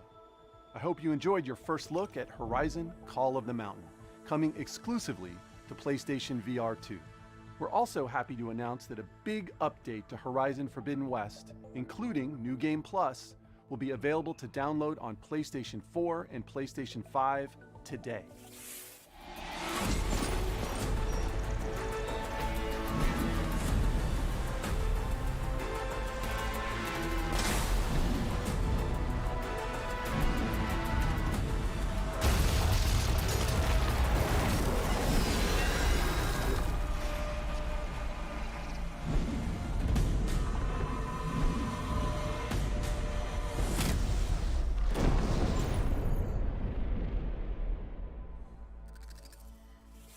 For details on this free update, please check out PlayStation Blog. From all of us at Guerrilla, thank you for your continued support, and please stay tuned for more updates to come. PlayStation. So there we have it, Horizon Call of the Mountain. And by the time I got done seeing that, I mean, just so obviously blown away. Not only did we see the huge improvement in graphical fidelity over the earlier teaser, but all the questions, Ruuts, have now been answered. Whether or not this is going to be a game or an experience. Not only does this seem like it's going to be a game, this seems like it's going to be a fully featured game with exploration and crafting, combat, everything you could ever want out of a Horizon VR game. I was literally, and still am, in disbelief at just how good and amazing this game looks. I cannot wait to get my hands on this. Yeah, it looks amazing. And what's funny is, big part of me wanted to, at least back before we heard Call of the Mountain, wanted the Horizon games that we had, like just the last one, the one that they showed, the New Game Plus and all the stuff, that one in VR. I don't want that one in VR. I want this one, the one built from the ground up. And if it's like a full-fledged game, and somebody said in the chat earlier they were done with 46-hour games. I completely get you. I don't want this game to be 46 hours. I'll settle for like 10, 12, a really good game. You know what I mean? I also would love a 46-hour one of something of this scope. It's just a 3 to 4 hour one.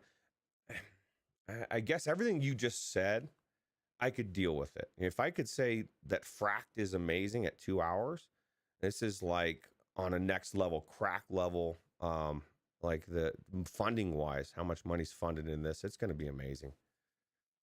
I'd be shocked. This game's been in development for 3 years plus.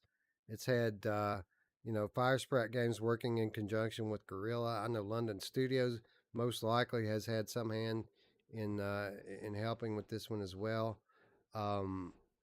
Eric, this is going to be the flagship for PlayStation VR 2 when it launches. I'd be shocked if this turned out to be another one and done quick experience. I think those days are behind us.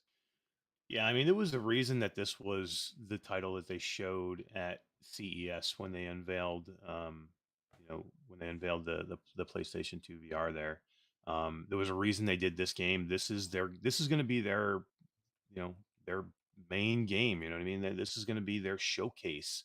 Um, this is not going to be a tech demo. They don't do Sony doesn't normally do those things anyway. But number two, they didn't do all this, and they're not going to make this the main focus and put all this light on it and have it be a 2 or 3 hour experience. That's not a game. It's just not going to be that way. And that's kind of what they showed us here. And I didn't expect them to show us everything still. Guys, we still have a ton of time before this game is coming out. They're not going to spill every piece of this game, right away. You know what I mean? So, we didn't probably see half of what's still in store with this game. So yeah, I mean, I don't expect it. I said earlier that I would be okay if this was a 3 or 4 hour experience, if it's as amazing as it looks. I don't know. I don't want it to be, of course. I prefer it to be a 6 to 9 hour or 10-hour experience. Especially if you're when you're charging PlayStation, prices at $70, $69, $59, you're going to want more. But how much more is how much more do we need? You know what I mean? Like where's the cutoff? Where do you say, okay, if this game is $59.99, where's my good point? Do I need to be 6? Do I need to be 8? Is 6 hours of the best gameplay I've ever had in VR enough to warrant that? Yes. So yeah, so you have to decide for you what it is. And somebody earlier in chat said, yeah, Eric, but you guys get all these games for free, so it's easy for me to say that. And Not it these is. ones. Yeah, and I was We going to don't say, get these ones. right. We don't get these ones for free. We pay for these ones, friend. Right. And we pay for as many games, as we get for free, guys, really, seriously. I mean, between games that we purchase, that we have to purchase, because we don't get every game for free, even Quest games and, even, PC games, we do get a lot for free, and it is a little bit easier for us, but the amount of money that we actually have to put in and count on support of the community to help us with is just as much as we get for free. So, don't get me wrong. I am not to the point where I'm like, oh, I don't care how much I have to pay because I get it free. We're not like that. Trust me. I pay a lot out of my pocket. Wes pays out of his pocket. Roots does as well. And the community helps as well. So, we're not we're not oblivious to the prices of games. We're just saying that if the game experience is amazing and it's breathtaking and it's beautiful and you give me 4 hours of it, but it's the best fucking 4 hours of VR that I've ever done, it's worth it. And if you don't see that it's worth it and it doesn't blow you away, again, I don't know, maybe again, go play flat games. That's all I can say. Thomas Sorry, McNostril says, let's focus on bringing the prices down, though, not talking them up. This is the problem, though. These games, the really good games, the Elden Rings, the Returnals, the Horizons, there's so much money invested in them, and they don't do it for free, right? So the reason why they're so good is because they charge $60 a pop. And so if we want that level of game, we're going to have to pay for it. And we've been, like Wes says all the time, we've been saying this for 3 years now. We've been spoiled in VR for so long, getting amazing games for 20, the tops 30, maybe 40 at the top. But we're also, at the same time, we've kind of been getting screwed. These AAA gamers, they're paying 60, sure, but they're getting the level of gameplay that we want, the depth, the 30, 40, 50, 60 hours. You know what I mean? So it's a trade-off. And so I think we're going to end up paying more, and we're just going to get more. And at least if not hours, it's going to be quality. Yeah, I'll tell you a quick story real quick. This is perfect for what you just said. At all this past week, we were talking to a developer of a big company. I can say who it is. It was Square Enix, okay? And they were there at all, had representation there. And they were telling me a story, and I'm not going to say who it was, but it was a very big developer, a big person that was very prominent in a development company that wanted to go make a VR game. And they actually, the company actually ended up paying them to not make a VR game. Why? Because it's, they said, we'll invest money in another project for you if you'll come and do the flat project. Why? Because it's not profitable for them to go do a VR game if we're charging $20 for VR games. I understand we all want to pay less money for these games, but if these companies are about making money, they're not going to sink millions and millions of dollars into a game that you're only willing to pay $15 for or $20 for when they can go make a flat game for $70 and we will pay it. When was the last time you saw somebody complain about a $69 AAA game? We don't, because it's the norm. That's what we pay for. So we have to get into that mentality. I am sorry that you guys don't want to pay for these AAA games, but guess what? If we want quality, if we want RE8 quality in VR, you're going to have to pay. And, that's the way it's going to be. Yeah, and we need not to forget too that a dollar today is not what a dollar was even 3 or 4 years ago. Like, go look at the gas pumps. Go buy a gallon of milk, and you'll see how much a dollar is worth now. So it's not like we're talking 1-to-1 conversion from even just a few years ago. But as far as back to the discussion on how long this thing should be, I would be shocked. Again, this is Sony's flagship. This is what they're hanging their hat on. I'd be shocked if it weren't on par with the other state-of-the-art top VR games. So like your Saints and Sinners, your Half-Life Alyx, those games. This game is going to be at least give you as much content as those games do. I'm quite sure. Yeah, or even like Farpoint, right? That was their flagship game for PlayStation VR 1. And it tells you something too, man. That was, as amazing as Farpoint was, nobody knew what it was. They didn't know how amazing it was. Everybody knows in the PlayStation world knows what Horizon is, and this is their flagship. That's a big deal too. So I think this whole thing, the showcase really excited me. Not because I'm a huge Horizon fan, not because I'm looking to get into a bunch of Resident Evil games in VR, but I am. But because it tells me where Sony is standing, right? Before we knew that they're putting a headset out. They want it to succeed, but we didn't know what their plans were. And I think you can see from all of these games and how deep they are and everything we just talked about, where Sony stands. And you should be excited about it if you're planning on getting a PlayStation VR 2 and plan on being kind of bummed out if you plan on not getting it, and then you'll end up getting it a year later or something when you can get a hold of it, because people are going to be raving about these games. And these are just the first few that are talked about. There's more coming. You're right. There's a lot more coming. Yeah, a lot more. Yeah.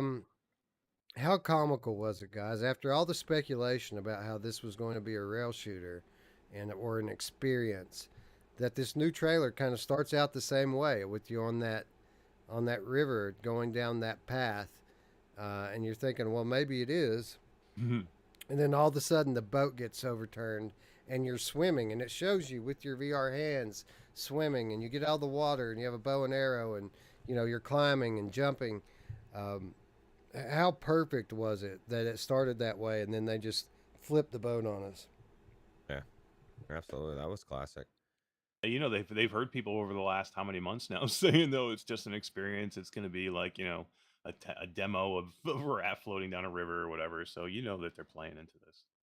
Here's the funny thing, right? So like after we saw that, we all kind of collectively laughed in those people's faces, like, haha, see, it wasn't an on-rails experience. It's a full-fledged game. But then we look at this PlayStation blog post. This is from Ben McCaw, narrative director at Guerrilla Games. In early January, we offered you a glimpse into Horizon Call of the Mountain, a new adventure created exclusively for PlayStation VR 2. And now we're excited to share a new trailer with you featuring some of the action and adventure that will take place in this upcoming game. Have a look. And we just obviously already had the look. Meet Rias, Horizon Call of the Mountain's protagonist. The world of Horizon is spectacular up close. In Call of the Mountain, you'll be seeing it through the eyes of Rias, a former Shadow Karja warrior who hopes to redeem himself by investigating a grave new threat to the Sundom. He's a master at climbing and archery, two skills crucial to survival as you step into his shoes, scaling perilous mountains and taking down mighty machines like the Thunderjaw. You know who else has a Thunderjaw, Ruuts? My mom! It does. Thank God. Throughout your journey, you'll master various tools and weapons to use, and use the world's many materials to craft additional gear, equipping you for any situation.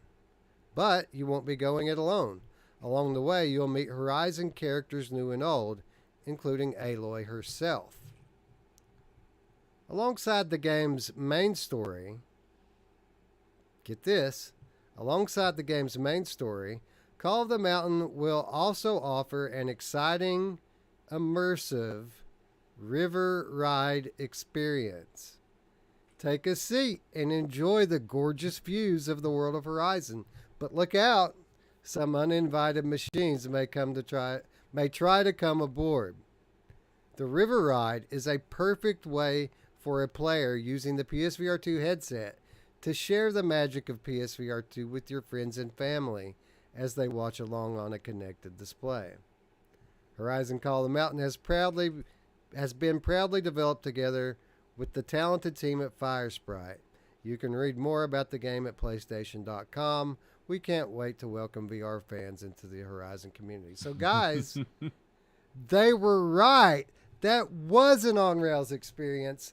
Who got the last laugh here, Ruuts? Well, I don't know. I think they think it was an experience. I don't think anybody got the last laugh. I don't know. Eric, the river ride. So apparently there is a built-in on-rails demo, and I think very much that's what this is planned to be. It's, how do you sell people on VR? You knock their socks off with a demo. But how can you do that for people who are uninitiated, people who don't know how to handle themselves in VR? Well, you build in a visually awe-inspiring experience. And that's what they've done here, apparently, along with the full-fledged, exciting Horizon game. They're going to give us kind of our version of the PSVR World's Ocean Descent demo, only this time you're in a boat going down a river in the world of Horizon. I think this is really cool. I think that this is something that you're going to be able to use to convert people into VR gamers. Yeah, this is going to be like an Astro's Playroom type title that'll be free, or an experience that'll be free, right? Or I guess it could be in a package. But it's not something you're just going to be able to try. No, you don't think? I don't think so. I think this will be just packaged with the games, just another mode for you to show the game off. I could be wrong.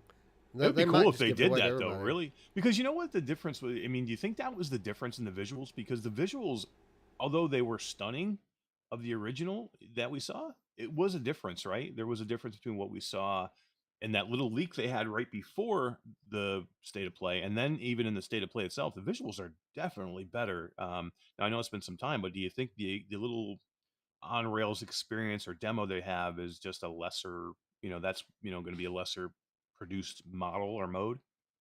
No, if you're doing a demo to try to sell people on VR, you want it to be more, not less. Well, I mean, it still looked gorgeous. I mean, we were dropping our jaws at it way back then. But drop your jaws, Eric. Yeah. No, it's exactly the same footage though. The before and the after is the exact same second-to-second sequence that we see now with the improved graphics. So I just think it's time in development that has given us this more polished version.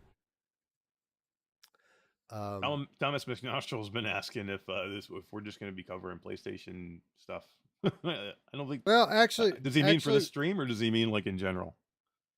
Pretty much, yeah. This is a PSVR 2 stream, but we are going to touch on another topic or two as we wrap this up. So the question is, did this meet your expectations? Now, obviously, that, as Miles Dyer so astutely pointed out on our stream the other day, there are different kinds of expectations, right?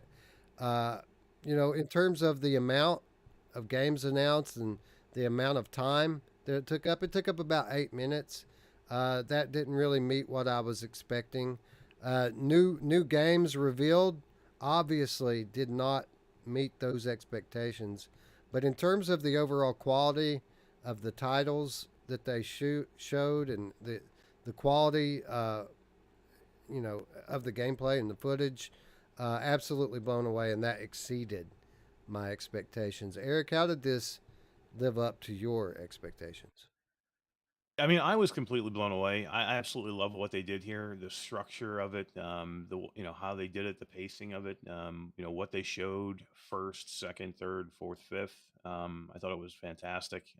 It was exciting, guys. And again, I was at a show where there was so much technology around me, and this was still one of the most exciting things that I was part of all week long.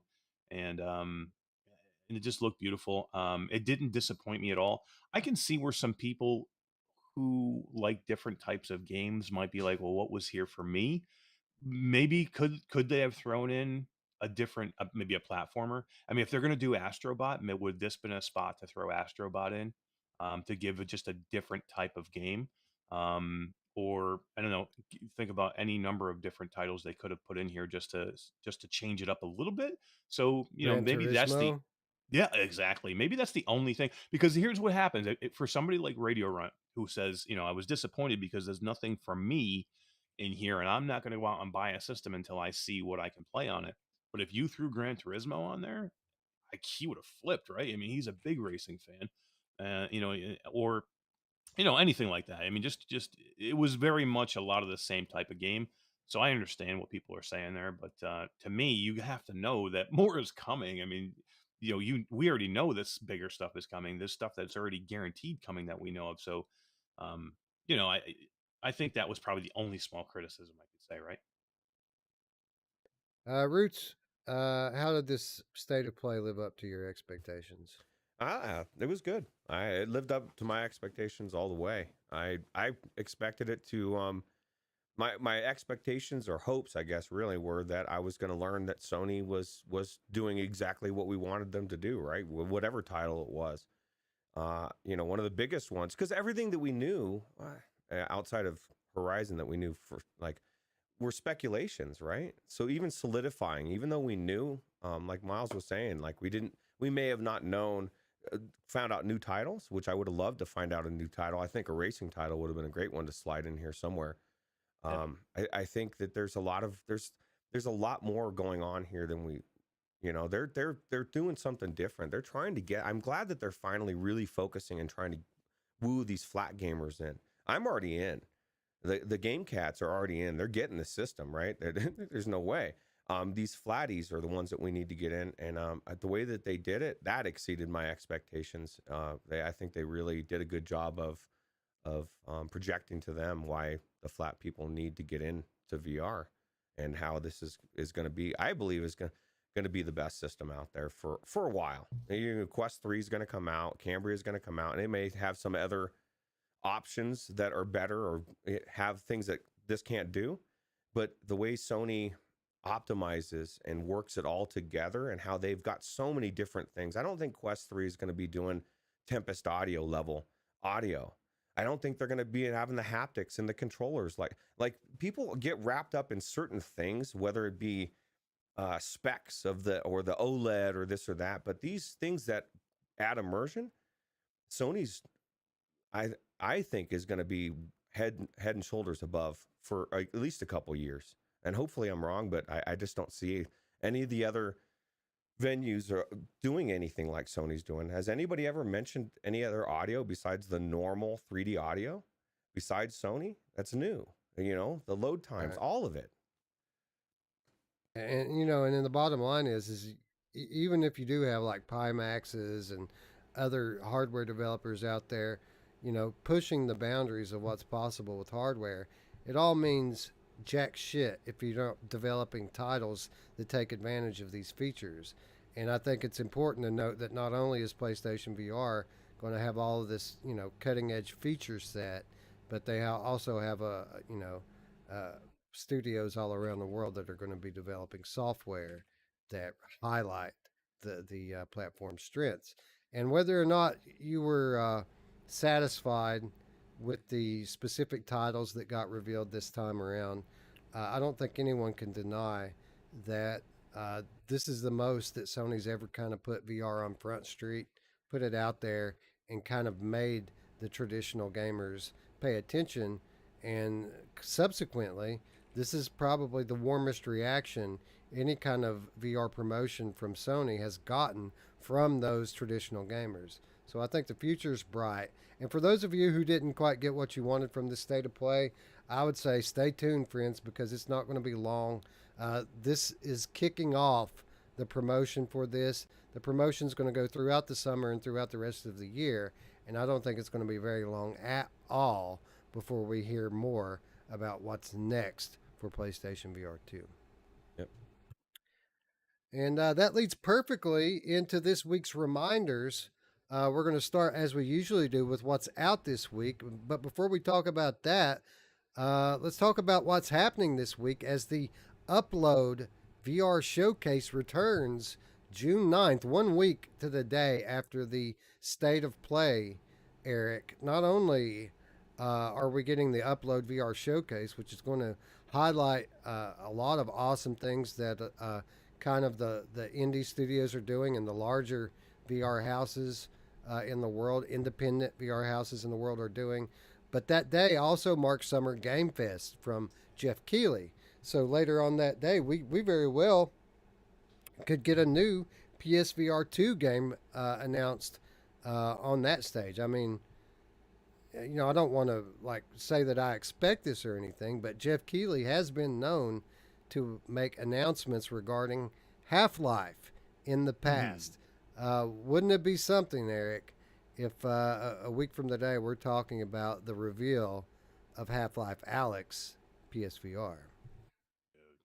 That would blow. You think last week was hype craziness? If they announce Half-Life Alyx for PlayStation VR 2, things will blow up. It'll be crazy. Everybody that was like, okay, that was just is going to be like, all right, I got to go get my PlayStation 5 now. So that'll be insane. Right. And does anybody doubt, Ruuts, that if Valve does do a PSVR 2 version of Half-Life Alyx, that it won't be a specific rebuilt version that takes advantage of the 4K HDR OLED, the face haptics, the eye tracking, the advanced DualSense controllers? I mean, Valve will do it right, won't they? Yeah, absolutely. And it's not far-fetched. I mean, this is the thing.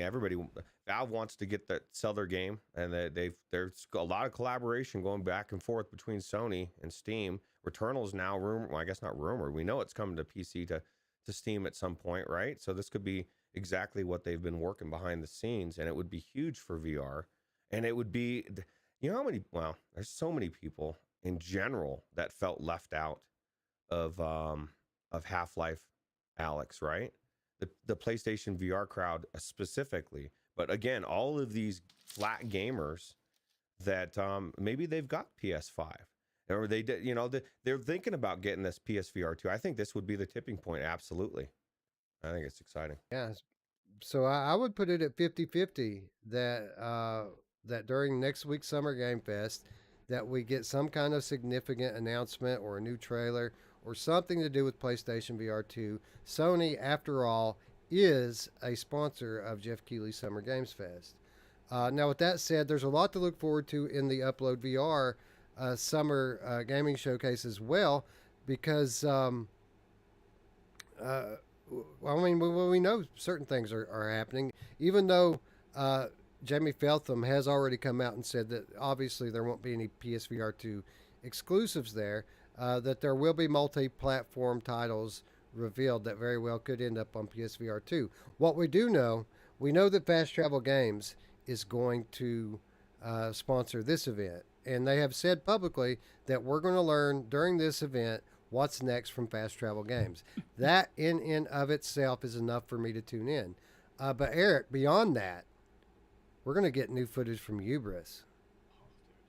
That's going to be crazy. And yeah, I mean, anybody who's thinking that, we are, going to be just like all in on PlayStation VR 2. Yes, we are, but we're going to be all in on every platform, right, guys? I mean, it's just because this was so hyped because, this episode is mainly focused on PlayStation. It's because the showcase just happened last week and we're so excited about it.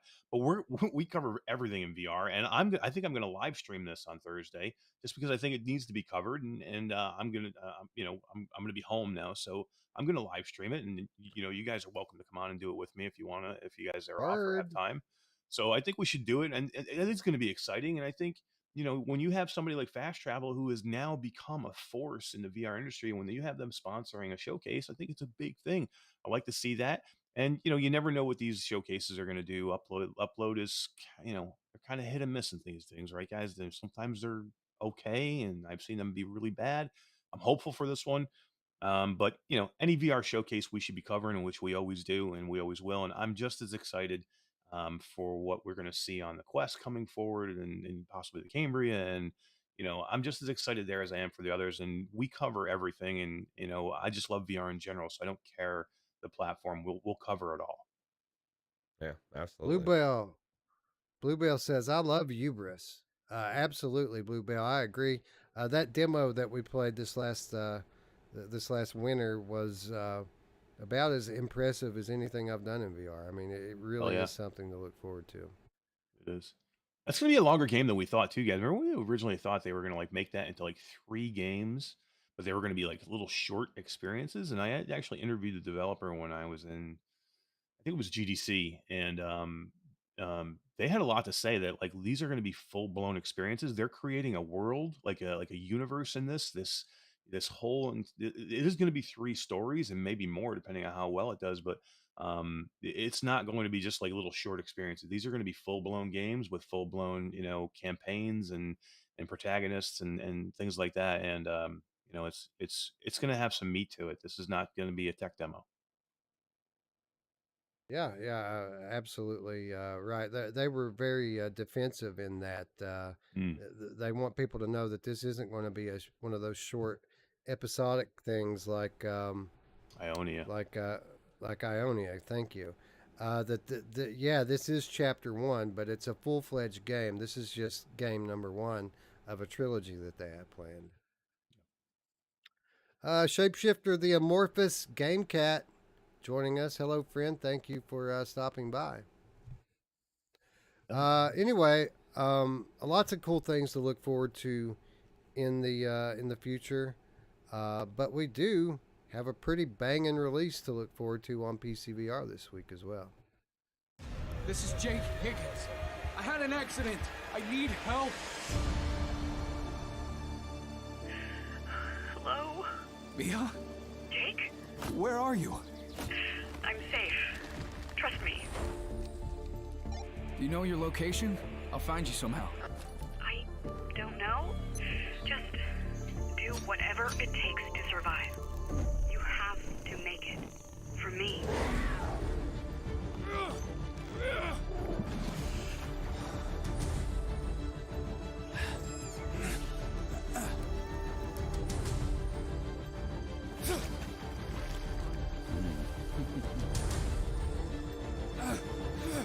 How long have you been here? You know, I can't remember. If I lose you, then everything here was for nothing. I haven't lost my mind yet.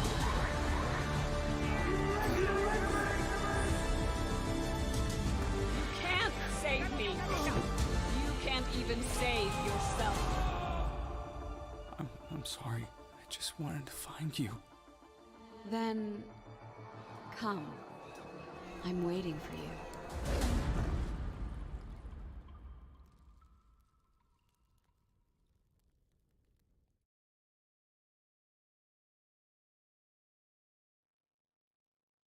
Hell VR PC edition coming to us on June 9th, the very same day as the Upload Showcase and the Summer Games Fest. This title, of course, coming to us from Incuvo, available on Steam VR. Ruuts, I was already excited to play the PC version of this because I like the Quest version so much.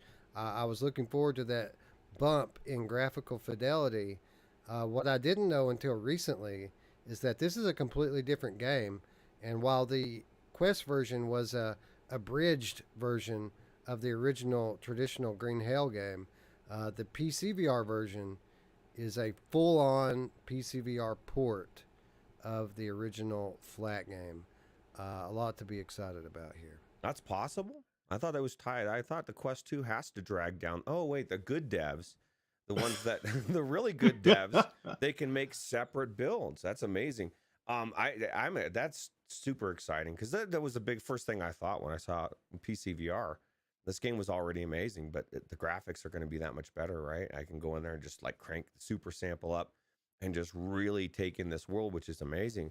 But now you're telling me it's I guess they have the flat version, right? This is the 1-to-1, like you said, version. So I think it's super exciting, and I definitely I can't see myself going back and slumming it with the other version. Although if I had to, it was so good that I don't see that I would consider it slumming it.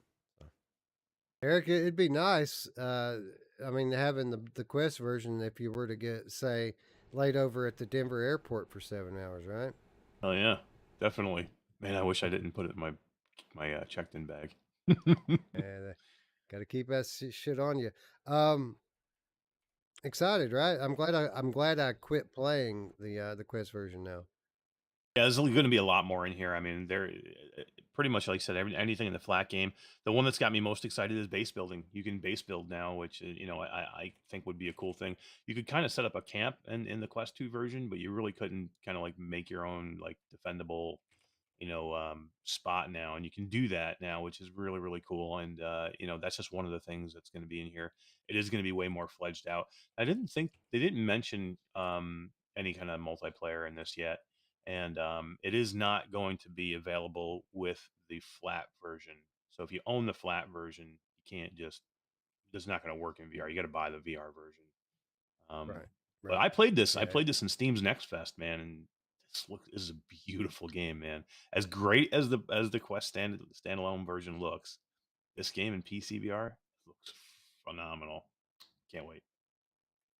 Yeah, and subsequently, this game looks so phenomenal that it is going to be the game that I wishlist this week. As we move into our wishlist segment, this is the part of the show where we ask you all to join us in real time as we take just a moment and a couple of clicks, which is a very small thing for us, but a very big deal for these developers, and just wishlist a game, something that's on our radar that we want to play.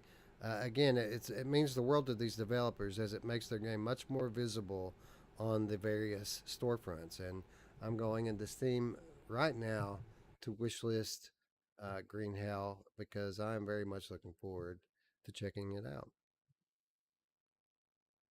I'm gonna add the Last Clockwinder to my Steam list because it is not on there, and I'm actually gonna be trying that soon. I want to check that out. Awesome. I did it as well. Real time, done. Wishlisted. Nice. Green Hell. Done. Sweet. Done and done. Just like that. Just like that. And again, there's a reason why at the end of all these trailers, on the end of every social media post, they always say wishlist the game. And the reason is it's a big deal to them. A very small thing for us, a very big deal for them. And it's not all one-sided. You do get to know when these games launch. You get to know when they go on sale. Steam will notify you regarding the games on your wish list. So you guys, those of you who participated, we very much appreciate it. Let us know what you wish listed. Yeah, absolutely. Anyway, that's going to bring us into our final reminder this week and every week, and that is how you can do your part to support our channel. Of course, if you're new here, the easiest and best thing you could do is subscribe to the channel, big red button, but don't forget to ring that bell so that you can be notified next time we go live right here on Virtual Strangers. But of course, if you'd like to do something a little more to help us grow, you can support us on Patreon. You'll find a link down below. $3 per month. That's all we ask. You get insider access. You get exclusive content, and most importantly, you get our weekly show notes, which aren't just show notes, but really work kind of like a newsletter, collecting all the big stories of the week regarding VR gaming, VR hardware, metaverse stories.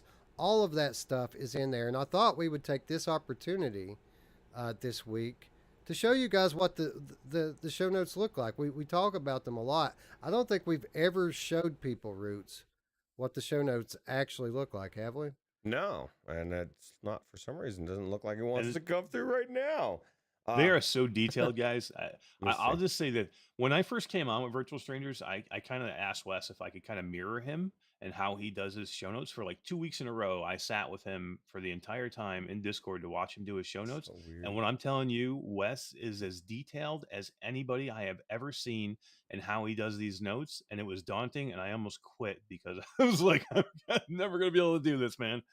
But yeah, these show notes are like it's not just notes. This isn't just jotted down stuff. There's so much thought that Wes puts into these. It's crazy. You know, it's funny because I'm a bit OCD when it comes to the formatting, and Eric had to deal with that for 2 weeks as I'm showing him how to put the proper spacing and the proper bullet points. They look a little bit different this week, as you know, all the headlines were PSVR 2 headlines. If you wouldn't mind scrolling to the top there, Ruuts, at the top you'll see in red, those are my notes to Ruuts. Those are his cues on how to kind of build the show. You know, where to put the intros, what order to put them in, all of that. Just under that, this is where the headlines are. And again, it's all PlayStation VR stuff this week. But you'll notice that you can click on any one of those if you wouldn't mind, Ruuts, clicking into one of them. You'll see a link pops up there, and every story that we cover on the program linked right there in the show notes for you to read. Now, beyond that, you'll notice in red that there are cues for every trailer lead-in that we do. And if you scroll down a little bit more, you'll see that every one of those trailers are also linked. All you got to do is click into any one of those links right there, and you can watch all the trailers that we went to on today's program as well.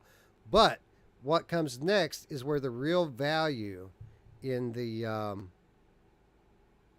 okay, this looks like you paused your stream. It freaked me out for a minute, Ruuts. What comes next is the real value in what the show notes offer to you as a patron. And you can scroll down there and you'll see the cutting room floor. These are all the stories that we didn't talk about on the show. And this is where the real value comes in, because it's basically the week in VR, all linked up for you there from all 5 of the major websites that I source for these news articles. So if you want to, Ruuts, there, just pick any one of those headlines that look interesting to you, and we'll talk a little bit about it. And I can't see, again, where you have it minimized. It's not showing me your stream. All right. Oh yeah, I guess I got to leave OBS up. Yeah, that's probably a good thing, huh? Minimizing the one thing that Wes needs to see. Right. Anyway, looks like Walkabout Mini Golf just got some new DLC. I heard Brian Paul, actually, of all people, talking about this the other day. As usual, looks pretty beautiful, right? Yeah. Actually, we were talking about it in my stream last night. Dee says she's never played this multiplayer and she wants to go in there and play this. And we were everybody in the chat was talking about. Jim was talking about DLC, and he's like, "Well, how you have to pay for DLC? Well, how much content is there?" And I'm like, "Well, there's so much content before, and it's only $2.99." And he's like, "Well, shit, I could pay for all the DLCs for one Fortnite skin." Like they really have an amazing model on this game, and like I'm surprised anybody that doesn't love. I love mini golf, and this brings actual miniature golf into VR in a fantasy way, and it's amazing. A great way to hang out with friends, right, Eric?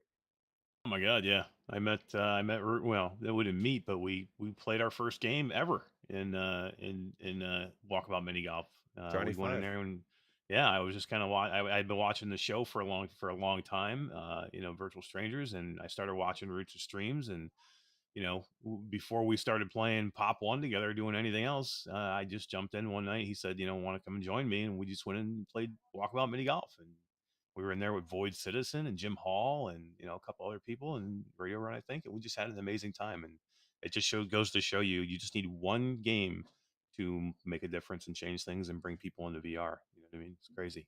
It also tells me, like looking at your notes, Wes, and I've said this before, but I like to give credit where, like, the way Wes, because he did this, really started for me, like, and not like all the extra cutting room floor stuff, but like the way that you do it, you line it up, it makes it so easy for me to line my day up. Like, and there's so much. I said this a while ago, you could literally be a patron and you could do your own VR podcast just off of Wes's notes, as long as you're not covering what we covered. What would it matter, right? Like his notes are so detailed. That's awesome. Oh my God. Yeah. I just had the greatest idea. You know what would save me about 10 hours of work? I'm just going to take the cutting room floor and move that right over to Q2C VR Gamer Live. That's what I would do. I'd start looking at, you got it all in one place, right? You're a patron, bro. That's right. You less than $1 per week, dude. Less than $1 per week. And I mean, you get that peace of mind knowing that you're doing your part here to help us build and grow. You're the one paying for the games that we don't get keys for, sponsoring giveaways and you know, buying microphones, and you also get your name on the outro crawl of what is the coolest outro in all of VR YouTube, the Virtual Strangers outro. So you get your name scrolling on that thing as well. Really quick before we miss it, I want to shout out Diz the Game Cat here with the $4.99 donation. Green says Green Hell Flat has multiplayer, if I remember right. Will PC launch with it if it's a 1-to-1 port? It will not launch with it, but it is in the works. It is coming. Multiplayer, not only coming to the PC version, but coming to the Quest version as well. Jim wants to know who won the first game of miniature golf when we played. I was with kicking Mash. ass until the end. But yeah, Jim Hall won. Did he win? I can't remember. That was such a long time it was ago. him. He knows. That's why he asked. That's why he knows. But Todd is in chat, and he said we are totally stealing the notes. Oh, for sure. Well, let's Ruuts, scroll back up to the top of the cutting room floor if you don't care. Yeah. And let's just look at some of the things we didn't talk about this week. I mean, Ruins Magus apparently is an awesome game, like we've been telling you about. I think we had Ruins Magus before any other VR YouTube had it. Like, we've been covering this game forever, and it's about to come out, and subsequently been chatting it up a little bit with the some of the marketing guys over there. We're going to be able to review this one when the time comes, so very excited to check it out. Nice. As we look down, Ruuts, click on the fourth link there in the gaming if you don't care.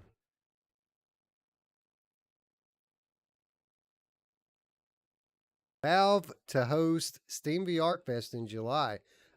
We've had various different events on the Steam storefront that have featured VR prominently, but never before have we had an actual VR Fest that's just VR on Steam. That's coming. I think it said in July. Yeah, in July. So who knows? Who knows what Valve could reveal or what kind of sales they're going to have? Like, I imagine that this is going to be a pretty special thing in just about a month's time. It'll be awesome. Can't wait. Yeah. But as I look down the cutting room floor, I see Population 1, substantial update with new guns and new modes, Ruuts. Changing up that game rather substantially, actually, the way it works. They're rebalancing everything. Big update for Pop 1. Good Goliath gets delisted. A great game going away for some reason. Don't quite understand that. For real? We've got, yeah. Man. Yeah, I mean, it's still on Steam, but it's not on PlayStation Store anymore. It's not on Oculus anymore, just Steam. That is weird. We got new footage of Into the Radius Quest 2 gameplay this week. You'll see that in there. And those of you who miss all the hardware talk on the show, I mean, we've got schematics leaked for Project Cambria. We've got the IMAX Crystal headset announcement. We've got Boz talking about Field of View for Oculus headsets. We've got BCI talk with Vario. All of it in there. And then on the bottom, even a few metaverse stories and the big number of the week. $11.2 million invested in Trip to build the mindful metaverse. So again, we really appreciate the patrons out there. All of this cutting room floor stuff, all of this is just in there for you. Like, this doesn't benefit our show at all. This is all put in there for the patrons, all the people who donate. We appreciate you so much, and we really want to give you, I mean, this show, the weekly flagship Virtual Strangers, is about bringing you the VR news. And back when we had 4 people originally in the lineup, there was a bit of conflict about whether or not we wanted to do news. And I was very steadfast that we needed to do this, that we could remain gaming focused and still tell people what's happening in the world of VR. So that's what this show is. It's what this show will always be. And this show notes is just an extension of that. So again, big thanks to the patrons out there. I hope that all of you, if you haven't ever really looked at our notes, you might want to start checking it out and stay informed, stay up to date. Yeah, there's so much knowledge in there. So many things going on in VR outside of just the gaming that we don't cover in those news notes. And it's awesome. Oh, yeah. There's 4 shows worth of shit right there. Well, Mash is kicking himself. He's like, because, you know, he spent so much time researching for his own show, and it's been right there on the Patreon, and it's all the same stuff, right? So, damn. Well, better late than never, friend. Better late than never. That's right. You're going to save so much time. Anyway, one last reminder, you will find in the description down below an invitation to our Discord server. A great place to hang out with us after hours, talk VR, talk flat games, talk anything really. And that's where we meet up to network for multiplayer. Also, subsequently, if you're looking for a PlayStation VR, a PS5, it's a good place to get one. I think we're batting 1,000, aren't we, guys? Everyone who's come looking for a PS5 has got one. Guido, our newest community member to end up with a PS5, as he scored this last week. What? Less than 2 weeks it took him to get one? Yeah, I think it was like one of the first actual ones that he was looking at it too. And that Todd said he was looking for one. He couldn't find one, and I told him to get over there. We got him, Wes. Remember we said we'd get him? We got him. He's already looking for a PS5. He's like, I can't find one. Now he's going to get one.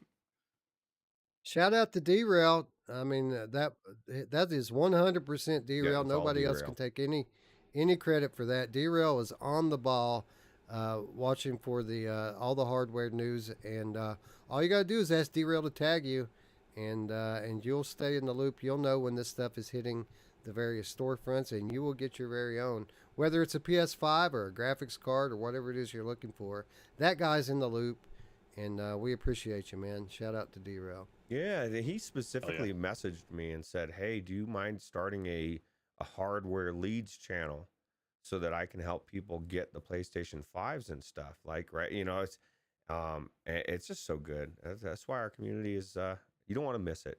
Come to the Discord and get your PS5 from D-Rail, or the lead to it. He's not giving you one. Anyway, friends, we are running on a bit. I think it's time to call it a show. I want to thank you, everyone who showed up live. I want to thank everyone who's watching the show on replay. Tune in Wednesday. I've got a couple ideas of what we might be doing on Wednesday, but nothing's final yet, so I'm not going to settle on anything. But I can guarantee you, whatever it is, it's going to be unique. It's going to be cool. Be sure you tune in. Make sure you've again subscribed, and make sure you ring that bell so that you'll be notified when we go live. Anyway, with that said, friends, I'd like to thank you all once again for watching. For my friends Eric and Ruuts here, I'm Wes. We'll see you in just a few days. Bye now. Take it easy, traveling man. Thanks for keeping doing what you're doing. Great stuff you've got going on, guys. $5 donation. And thank you, traveling man. You rock, traveling man. Appreciate it. See you guys.